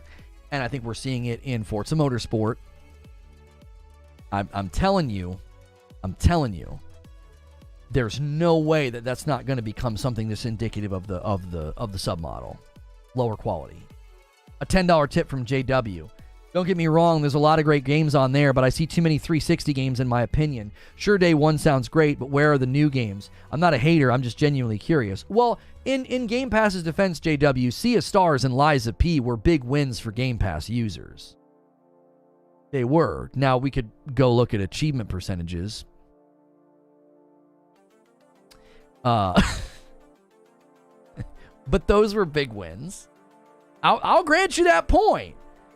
I've never said that Game Pass doesn't get new games or good games. I was saying this generation, if you're going to give somebody crap about, like, I think his son liked Days Gone, and he had played Miles Morales, and a couple of the other ones he hadn't really played.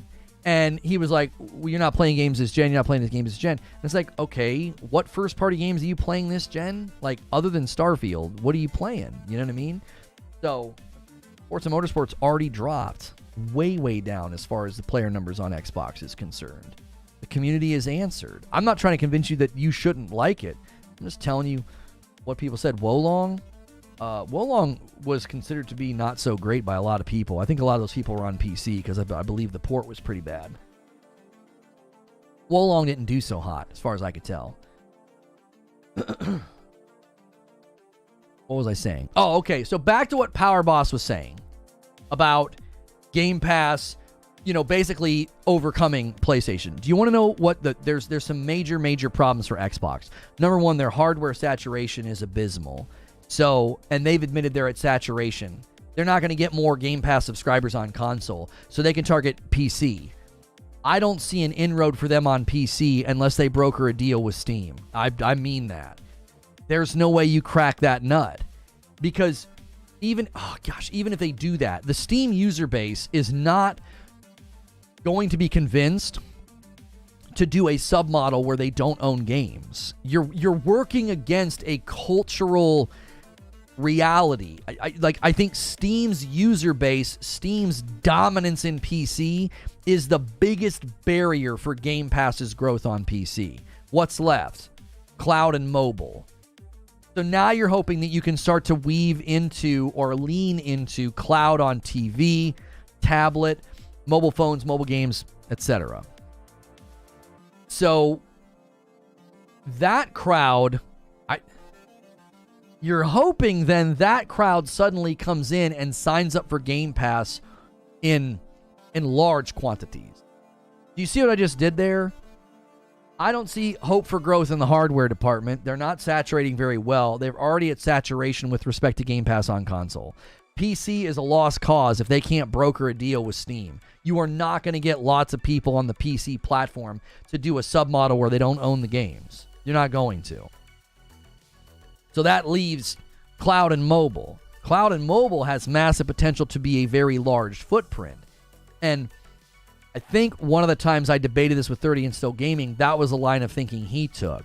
His line of thinking was, if they can just get a percentage of the mobile users globally on Game Pass, he's like, they'll have no problem hitting their goals. Sure. I think he's right to a certain degree. 5 gifted members from JW and puts us on the doorstep of 75. Thank you so much, JW. Good to see a strong member train turnout today. You keep pulling up a fan chart, says Ted. Maybe Microsoft needs to hire that guy for free work. Have you seen the Sony fan chart that includes second and third party? Also, Nintendo doesn't compete with Sony or Microsoft. They don't? That's weird. To get the merger to go through, Microsoft really insisted that Nintendo be included so they could continue to claim they're in third place. So, Microsoft doesn't agree with you.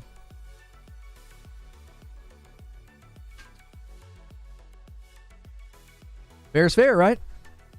Fair is fair. You can't argue for months and months and months that they compete with Nintendo. Nintendo should be included. Why? Well, it's a lot more convincing to say we're in third place as opposed to we're in second place and would like to be in first. There it is. Slams it home. Cat Uncle with the white badge too. A brand new member, likely a brand new member today, hits the 75 goal. That's awesome, dude. Thank you for doing that. And it goes to Phantom Phoenix. Phantom Phoenix is a long-time community member here. I love seeing things like that come back around. I mean, you can't argue for months and months and months that Microsoft's in third place. Let us compete. We're in third, including Nintendo. And then once they get all this property, be like, well, they don't really compete with Nintendo. So who do they compete with? PlayStation? Okay, let's compare them to PlayStation.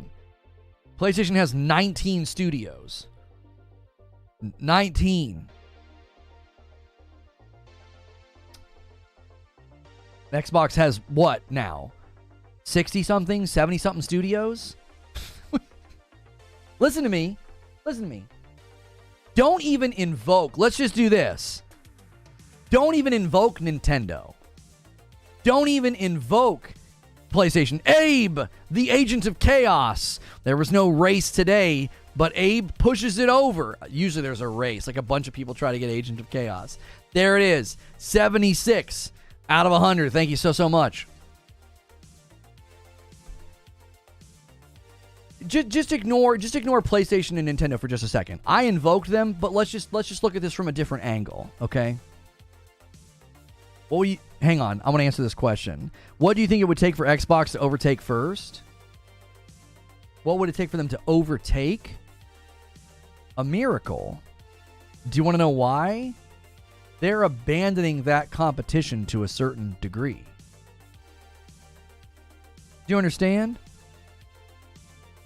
They're abandoning. Like, they're not trying to take first place from PlayStation and Nintendo. Microsoft is setting their sights on what they feel is the true battleground. Risick with the 5-bomb takes us to 81. I love when this many different people gift, man. Many hands make light work. Thank you so much, Risick. So many people, so many different names gifting today. I owe you 15. We're well on our way to 100. Who's abandoning competition?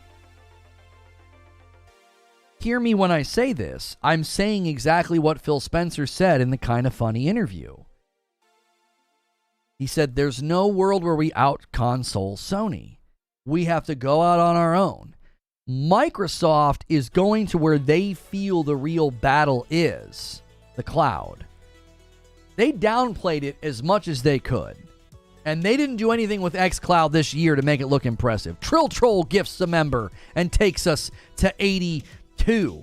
If just half of you right now gifted a single member, we would blow the doors off of our current milestone that we're trying to hit. You guys would just go nuts. I think we got too dependent on guys dropping big bombs, man. Don't feel, single gifted's not good enough. No. Single gifteds are amazing. We get an insane amount of single gifteds every single month. Don't hold back as you see these guys flexing with 10 bombs and 20 bombs. It's fun to yell and scream about 10 bombs and 20 bombs, but the single gifted members, come on now. Those are amazing. Let's not act like Microsoft, Sony, or even Nintendo are any better for the consumer in the long run. They're all out there for their shareholders. Drew Riddy with a $2 super chat tip. Microsoft's not trying to get a percentage, but the whole pie. Now, hang on a minute, Gaunter. Sony and Nintendo are not actively doing anything that harms me and taking away my choice. They're not. They're out there making great content, great products that I can then go buy if I'm convinced that they're good enough. That's the way having competing consoles and competing platforms works. Risick gifts another member, and Luis upgrades to Member Plus. Thank you so much. And we go from 83 to 93 because Abe does a 10 bomb. Thank you so much, Abe. Thank you very much, man. You guys are going nuts. This is amazing. Luis upgraded to Member Plus. You guys can upgrade to Member Plus for $1. $1. And then you can be a part of the daily news segment that we do. Oh, we got a member train. It's going. A 5-bomb from Trill Troll takes us to 98. And then a single gifted member from Savage Shark Bite puts us on the doorstep at 99. You love to see it. Everybody linking arms, being generous, paying it forward. I now owe you guys. This is going to happen. We know it's going to happen. Who gets to land the plane? I'm going to owe you guys 20 members. Appreciate you so much.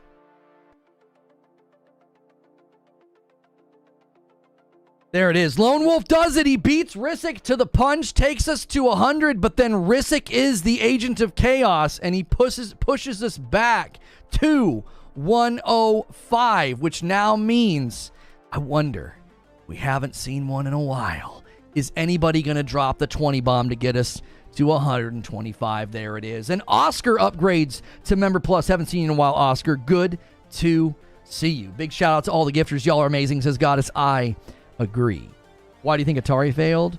I am not a gaming historian, so I can't give you a breakdown right now without proper research as to why Atari failed. Usually there's a lot of nuance and a lot of other factors. Like, I've been listening to a really amazing book, and he says that the French Revolution didn't cause the French Revolution. And what he's arguing is that when moments happen like that, like cultural shifts, moments, battles, wars, fights, whatever, there's like 85 different threads that come together in that moment, right? So there's like 85 threads that come together that lead to Atari failed. So I would have to properly research that and look into all of the different things that led to that moment. It's never as simple as, well, some guy said something dumb in a boardroom meeting and that was that. It was over. It's not the Oscar you know. YouTube changed my name from Big O for some reason. Oh, Big O. What's good, man? A single gifted member from Zinthos. He says, guys, come on. We're not done. Let's keep it going. Thank you so much, Zinthos.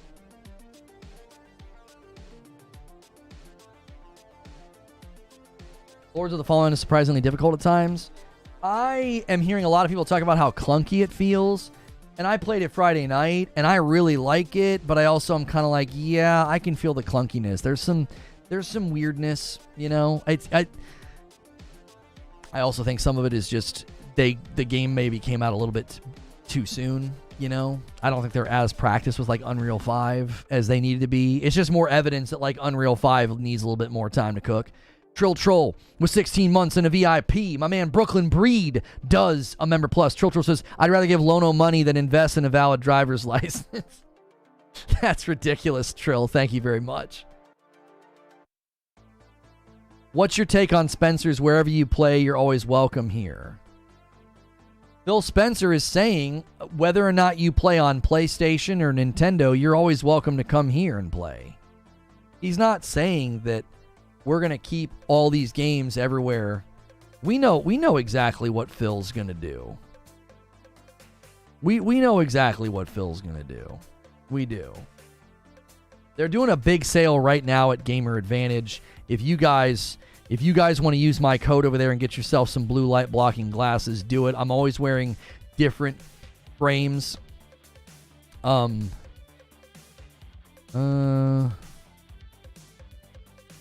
Okay. What was I saying? Infinite with a gifted member. Thank you so much. Yeah, if you guys, I'm always wearing different frames on stream, and they're from Gamer Advantage. So use code Lono at Gamer Advantage. It's linked below, and they're doing big sales right now. And a lot of times you can stack mine on top. I don't know if you can right now, but it's worth a shot because they're doing a big sale right now. Yeah, Pete Hines is retiring, yes. I'm not surprised. He was clearly not happy post-merger. He made that crystal clear in his emails. He made that crystal freaking clear. That dude was irritated. And I bet you he's not the only one. Dad Not Good with a gifted member. Good to see you, Dad Not Good. Thank you so much for pushing the line a little bit further. I think Pete Hines is going to be one of many. I'm serious. They got Starfield out the door, and a lot of folks are going to be like, I'm out of here. That was supposed to be like a lifetime achievement for the studio. We currently have 2,200 members. We did it. We crossed up we started the day at 2,100. We are now at 2,200. 500 Fright Night within reach. Thank you guys so much for pushing towards that goal. I have a new microphone that'll be here tomorrow, and it should allow me to be mic'd up when I do a VR game. So we might do a scary VR game on Friday night. That should be fun.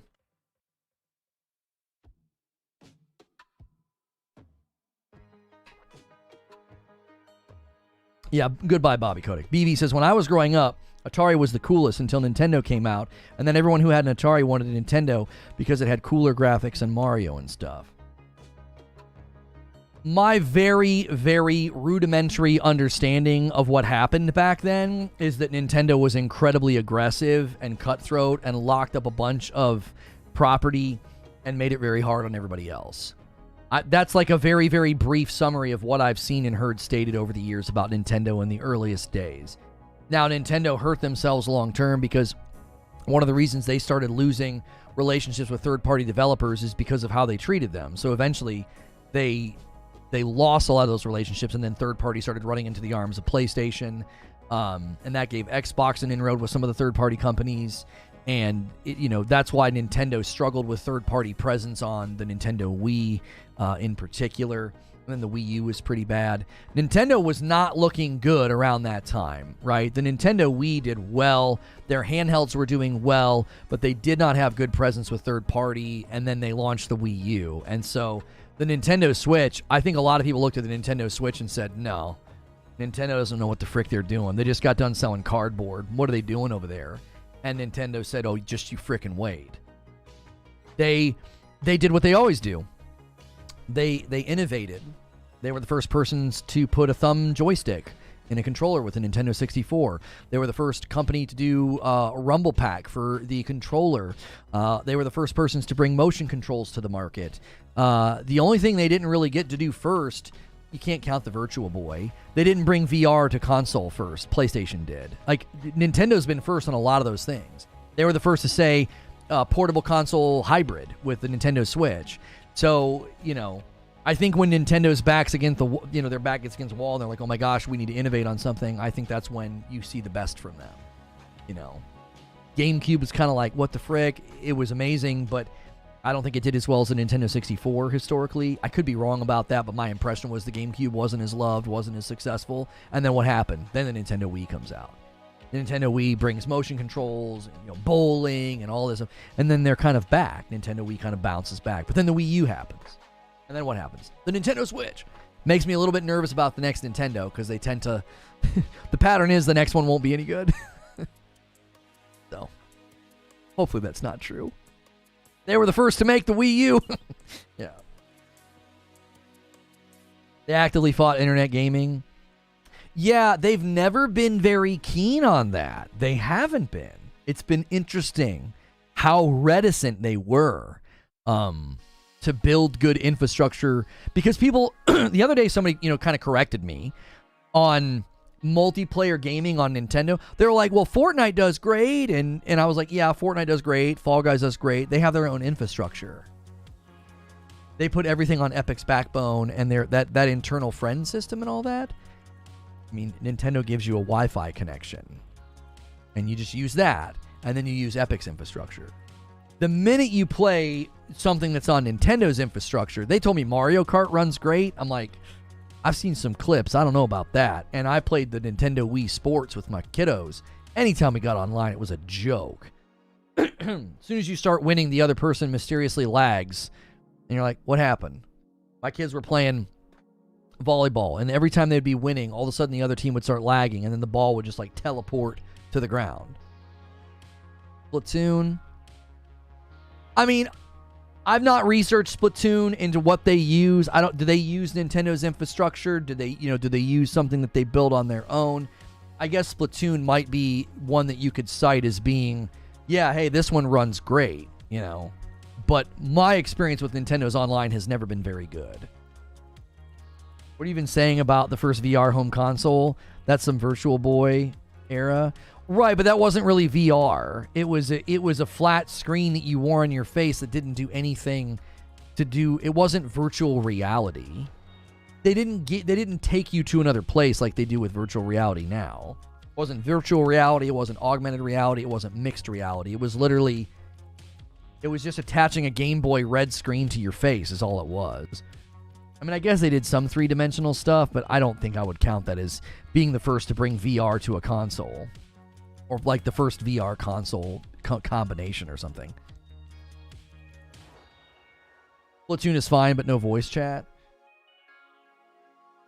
Yeah, Eugene, the guy that we bopped, he was literally saying that it had already dropped to an 89. I was like, he was just so hopeful that he would get like a response and upset people, and he just started resorting to lying. It already dropped to an 89. I actually said the other day I think it's going to have a hard time holding on. I said it'll be a low 90, and I said it'll have a hard time holding on to it. I wish I would have clipped that. I said, it'll get a low 90. It'll have a hard time holding on to it, though, because, you know, that's a hard score to hold on to. Like a 93 or a 94, you got some padding. 91, all it's going to take is a couple of bad ones. But they've got a lot of protection with 119 reviews. So we'll talk about that tomorrow. I'll do a review roundup tomorrow of Spider-Man 2. Lono, I know you hate consolidation. We have to accept the truth that Sony and Microsoft won't stop. Is there anyone you would like Sony to purchase? I don't really want Sony to purchase anyone unless it's a good symbiotic acquisition. I like when they acquire somebody they're already working with. Does that make sense? I don't like just like walking in the room and buying somebody that's already working on something. Like when they were working on timed exclusivity with Bethesda. The reason that doesn't bother me is because you're not acquiring Bethesda and disrupting, dictating, shrinking, adjusting timelines, projects, you know, and everything else, because that affects quality. I still believe to this day, I interrupted myself earlier. We had so many discussions going on. I still believe to this day that we will never see the real version of Starfield that was being built. That's my personal conspiracy theory tinfoil hat. I think the game that they were building will never see the light of day. We got something else, right? We got something else. But that's why I want to look at PlayStation. I'm like, I want to benefit from the acquisition as a consumer. I don't benefit from as a consumer if they just go out and buy something so Xbox can't have it.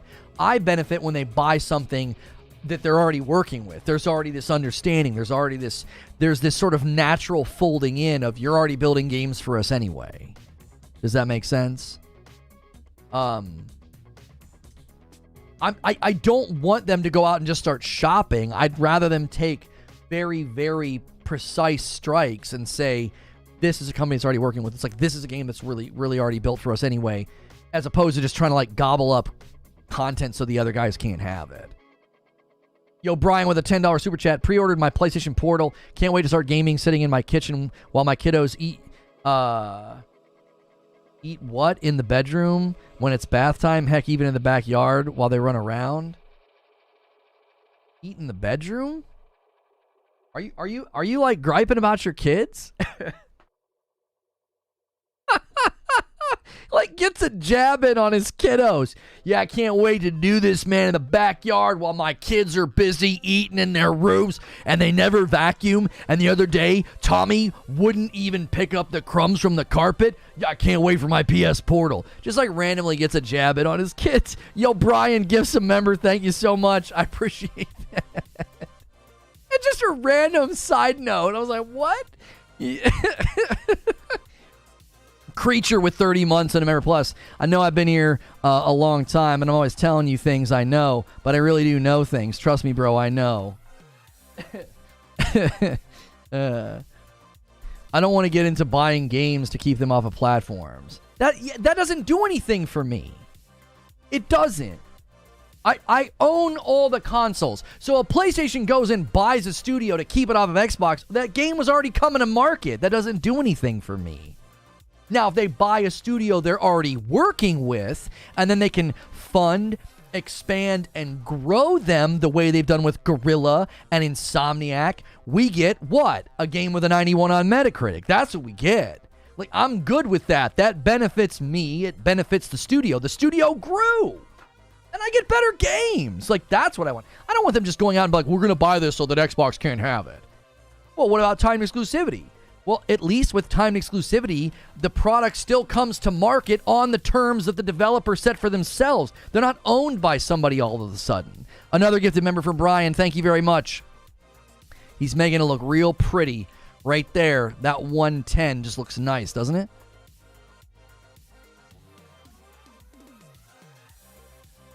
But here's the thing. Sony has been buying games since the beginning. Paying for exclusivity is almost the same thing as buying devs outright. Oh, no. There's an enormous difference, Thanaros.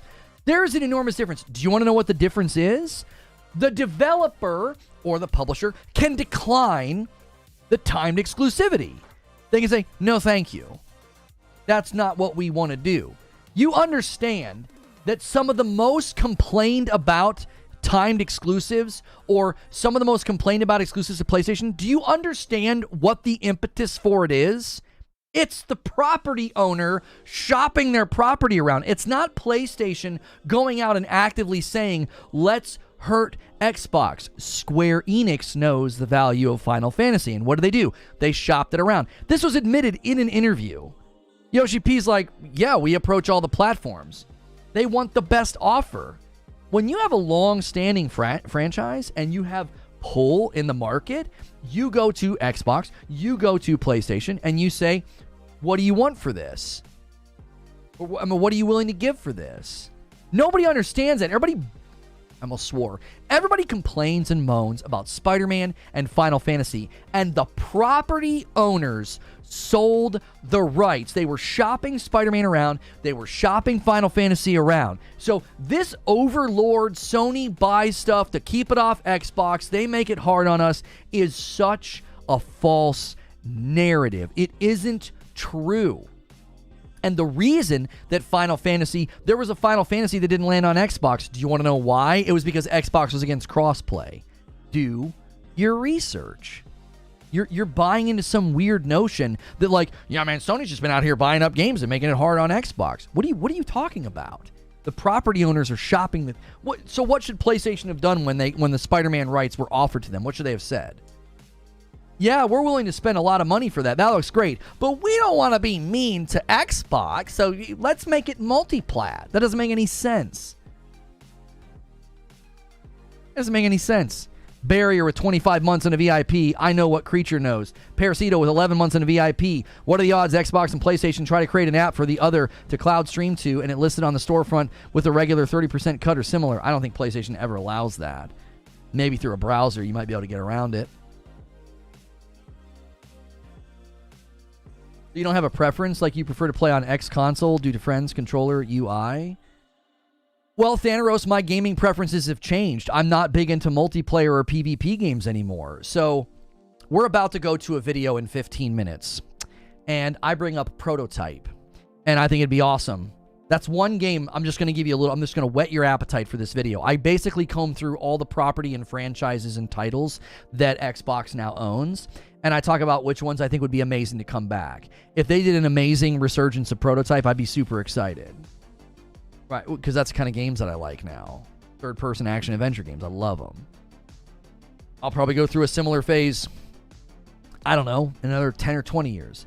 Ragnarok with 2 months of subs, and it's a member plus. Okay, so we're on Final Fantasy now. I'm so excited for Final Fantasy 16 on Xbox next year. Oh, I'm sorry. That's Final Fantasy 14. So my preferences have changed. So listen to me. If Microsoft goes crazy and starts delivering amazing first-party titles and they're single player and they're awesome, great. I benefit from that.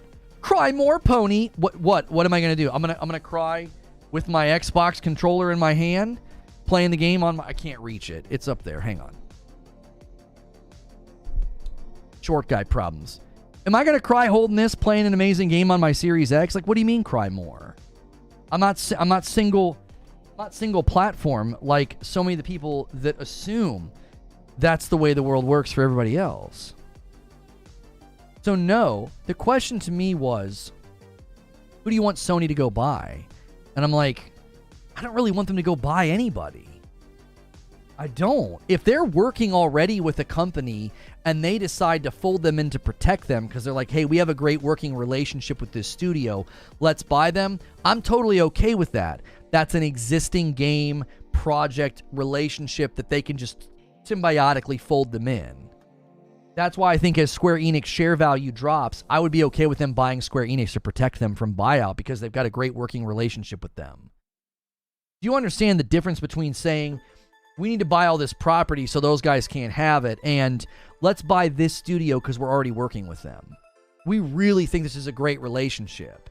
Look at what's happened with Insomniac and Guerrilla as just two great examples of studios that have been purchased and they've grown and they've expanded and their games and their quality just keeps going up.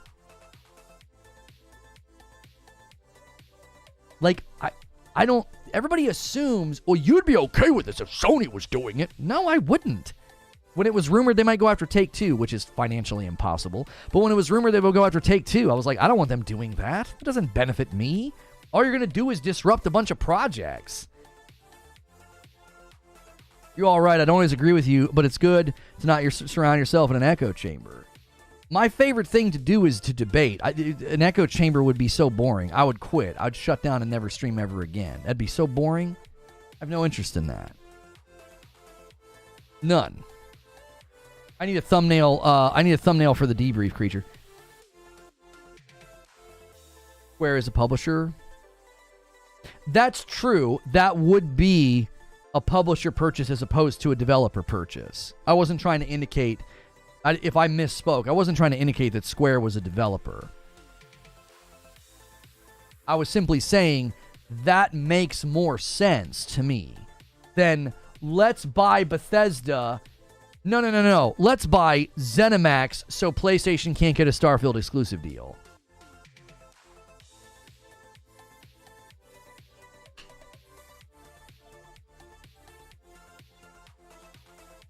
Do you see the difference? There is a chasm of difference. It's the difference is enormous. We don't want them. We don't want them to get a timed exclusive on Starfield. So let's make a better offer on Starfield. No. Let's buy Bethesda from ZeniMax. No. Wait. Let's just buy all of ZeniMax. That is such an extreme response.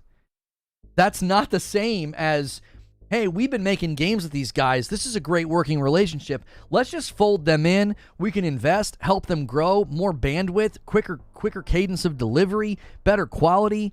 You know, all those things benefit us, benefits the development studio, benefits the consumer. This is great.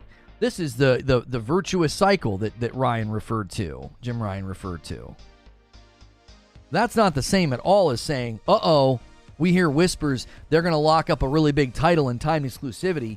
Well, let's just frickin' buy the parent company so they can't do it. I don't want PlayStation playing that game. Now, the least tectonic and the least worrying is, keep in mind, this is still on a spectrum of this is terrible. But the least worrying and the least tectonic is non-platforms buying. If Tencent buys more, or Take-Two, or Embracer Group, if they buy more, if Google or Amazon or Disney, if they start gobbling up studios, publishers, and what have you, that sucks. But it's not nearly as bad as a platform doing it, because a platform is going to be interested in disrupting development to prioritize their platform. Do you see the difference? There's a subtle difference there, but it's like, one's the lesser of two evils. Can you believe this pony's actually saying this? I would much rather have Tencent or Embracer or Take-Two or Amazon or Google or Disney. I would rather having them buying up some of the bigger publishers and pieces of property as opposed to PlayStation doing it. I don't want a platform buying it. I think that's when it gets problematic, because that's a platform. That's a storefront. They have a vested interest in disrupting, messing with, altering the plans and the delivery of the games. I believe that's what happened with Starfield. And I wouldn't want Sony doing it. Do something that's symbiotic, something that's organic, something that results in good developer growth and quality of a product coming out.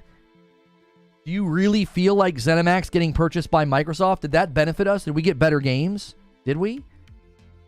Is Starfield better because they were owned by Microsoft? I don't think so. I think there's measurable problems with Starfield, and you could point your finger right at the Series S. You could probably make a pretty objective, non-subjective, non-opinion, an objective argument that ZeniMax being purchased by Microsoft harmed the quality of the games that we got. Now, I don't include Redfall because Redfall's, the post-mortem on Redfall was, that's on ZeniMax. They wanted them to build a game they had no interest in building. I don't hang that around Microsoft's neck. But when I look at Starfield, I think you could measure this and say that we got a worse game. We didn't get the game they were planning on building. Which is why when I look at Sony, I'm like, don't start doing the same thing. Don't start grabbing a bunch of studios and publishers just because you want to keep things off of Xbox. And then we end up potentially getting worse games because of it.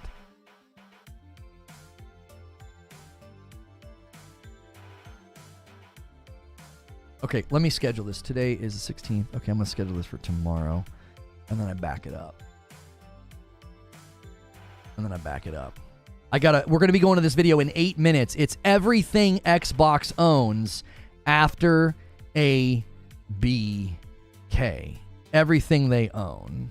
All right? And then we're going to go to a debrief after, which I'm going to schedule that debrief. Creature's sending me a thumbnail momentarily. Any minute now, I'll have that. And then don't forget, if you upgrade to Member Plus, you can come to the end of the day segment called the Writer's Room, where we plan the next day.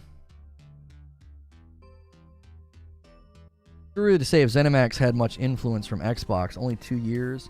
Most game development's 5 years. I've broken this down before. Phil Spencer said that they were able to flood Bethesda with developers to help, and they were earlier in development than Redfall. What? What does that even mean? Why would he say that? I'll tell you why he said that. Because they walked in the room and disrupted the process, and it was earlier in development after Microsoft stepped in. I think they lost work. I think they lost time. And I think that's why the impetus for sending people to help Bethesda, why would Bethesda suddenly need help with Starfield? Why? Why? What happened? What changed? I'll tell you what changed. The platform that it was getting shipped to changed. The requirements of performance and parity was suddenly pushed onto them. I got 6 minutes, Creature. Do I have? Did you think you sent it? I'm just gonna schedule it without a thumb, I guess. True Witty with a 2 spot. You're putting me against the wall here. I got 6 minutes to schedule and redirect. Yeah, here, let me go. I'll go to this one. Reuse settings. Let's see. Everything Xbox own. Debrief. The one from the other day with Call of Duty will suit us just fine. You got me one? There we go. I'm busy? I know you're busy. I usually don't hound you, but I'm getting up against like literal time. I can't change time itself. You know? I can do a lot of things, but I can't change the fact that in 5 minutes it's noon. And the premiere's gonna need rescheduled if I don't get it scheduled here. All right, 12:15 for the no, unlisted. 12:15. I remembered. Oh golly. There we go. Okay, let me set this up. Redirect. Go there. And save that. And let me switch this to that. Hopefully you guys don't get a noti for me switching that. At least that's how it's been working. We've been setting things up in a way so that you should not be getting so many notifications as members. Lono worried about time. Hey, Diaz. You watch yourself. You watch yourself, Diaz. You watch yourself, sucker. All right, I owe you guys 20 members. If we get another 15, I'll owe you 25. You guys can continue gifting members even when we go to this premiere, but I always gift the members in the premiere. I give you the maximum amount of time to hit these goals. You guys move the line today closer to the next milestone and the 2,500 goal that we have. If you've never been here before, hit the like button, hit the subscribe button so you don't miss out on my content. That actually increases the likelihood of you getting a gifted. If you can't do a membership, that's a great way to support the channel, is just to smash like. Get us to 500 likes. We could easily get 50 more likes on this video, no problem. Yo, a single from Cat Uncle. He says, come on, y'all. We can quickly do this. He's like, don't leave it dangling there that close. Don't leave it dangling there. Thank you so much, Cat Uncle. And it goes to Vipul Doshi. Your analysis of Sony can't afford Take-Two is false, brother. It's just not cash sales. If Take-Two shareholders voted and want to sell to Sony, then it can and would happen. Sony's bid on Fox was $50 billion. I don't think they can financially do it because of my own research into how much they've allocated for acquisitions is so much lower than what Take-Two's asking price would be, Ted. I don't think you're hearing what I said in the context of the background behind it. Sony cannot financially buy Take-Two because the asking price would be so much higher than what they have allocated for acquisition. I don't think so. I don't see it happening. I also feel like it would be a terrible decision. The risk involved would be insane. Sony is going to bid almost $25 billion. Yeah, I don't think so. They've allocated what? $13 billion, maybe? Half of what they'd need? And I don't even think they're going for acquisitions. I think they're going to be going for like individual pieces of property and deals on things that'll be better for their platform. Not like, let's just go buy the biggest fish on the market. The risk that would put them in, I think, would be incredibly rough. I feel like that would be like tectonic. Take-Two has NBA 2. Okay, cash cow. Good luck getting that for cheap. Yeah, I think that'd be bad. Okay, in 1 minute, we're going to go over there. Listen. If you guys bring the heat and do 14 more members in this premiere, I'll make good and I'll do another 5, all right? Let's go over to this premiere. This is literally a rundown of all the games and franchises that Xbox now owns, and I give my commentary on what they might do with that, what they might resurrect. Let's head over to the premiere. I'll put a link in chat. You will also get redirected. If you don't get redirected, it'll be the featured video on my channel, and then to everybody who got a membership today, you can debrief with us after the premiere. So let's all go to the premiere. I'll be over there in the chat hanging out and gifting members. All right, I'll see you guys over there.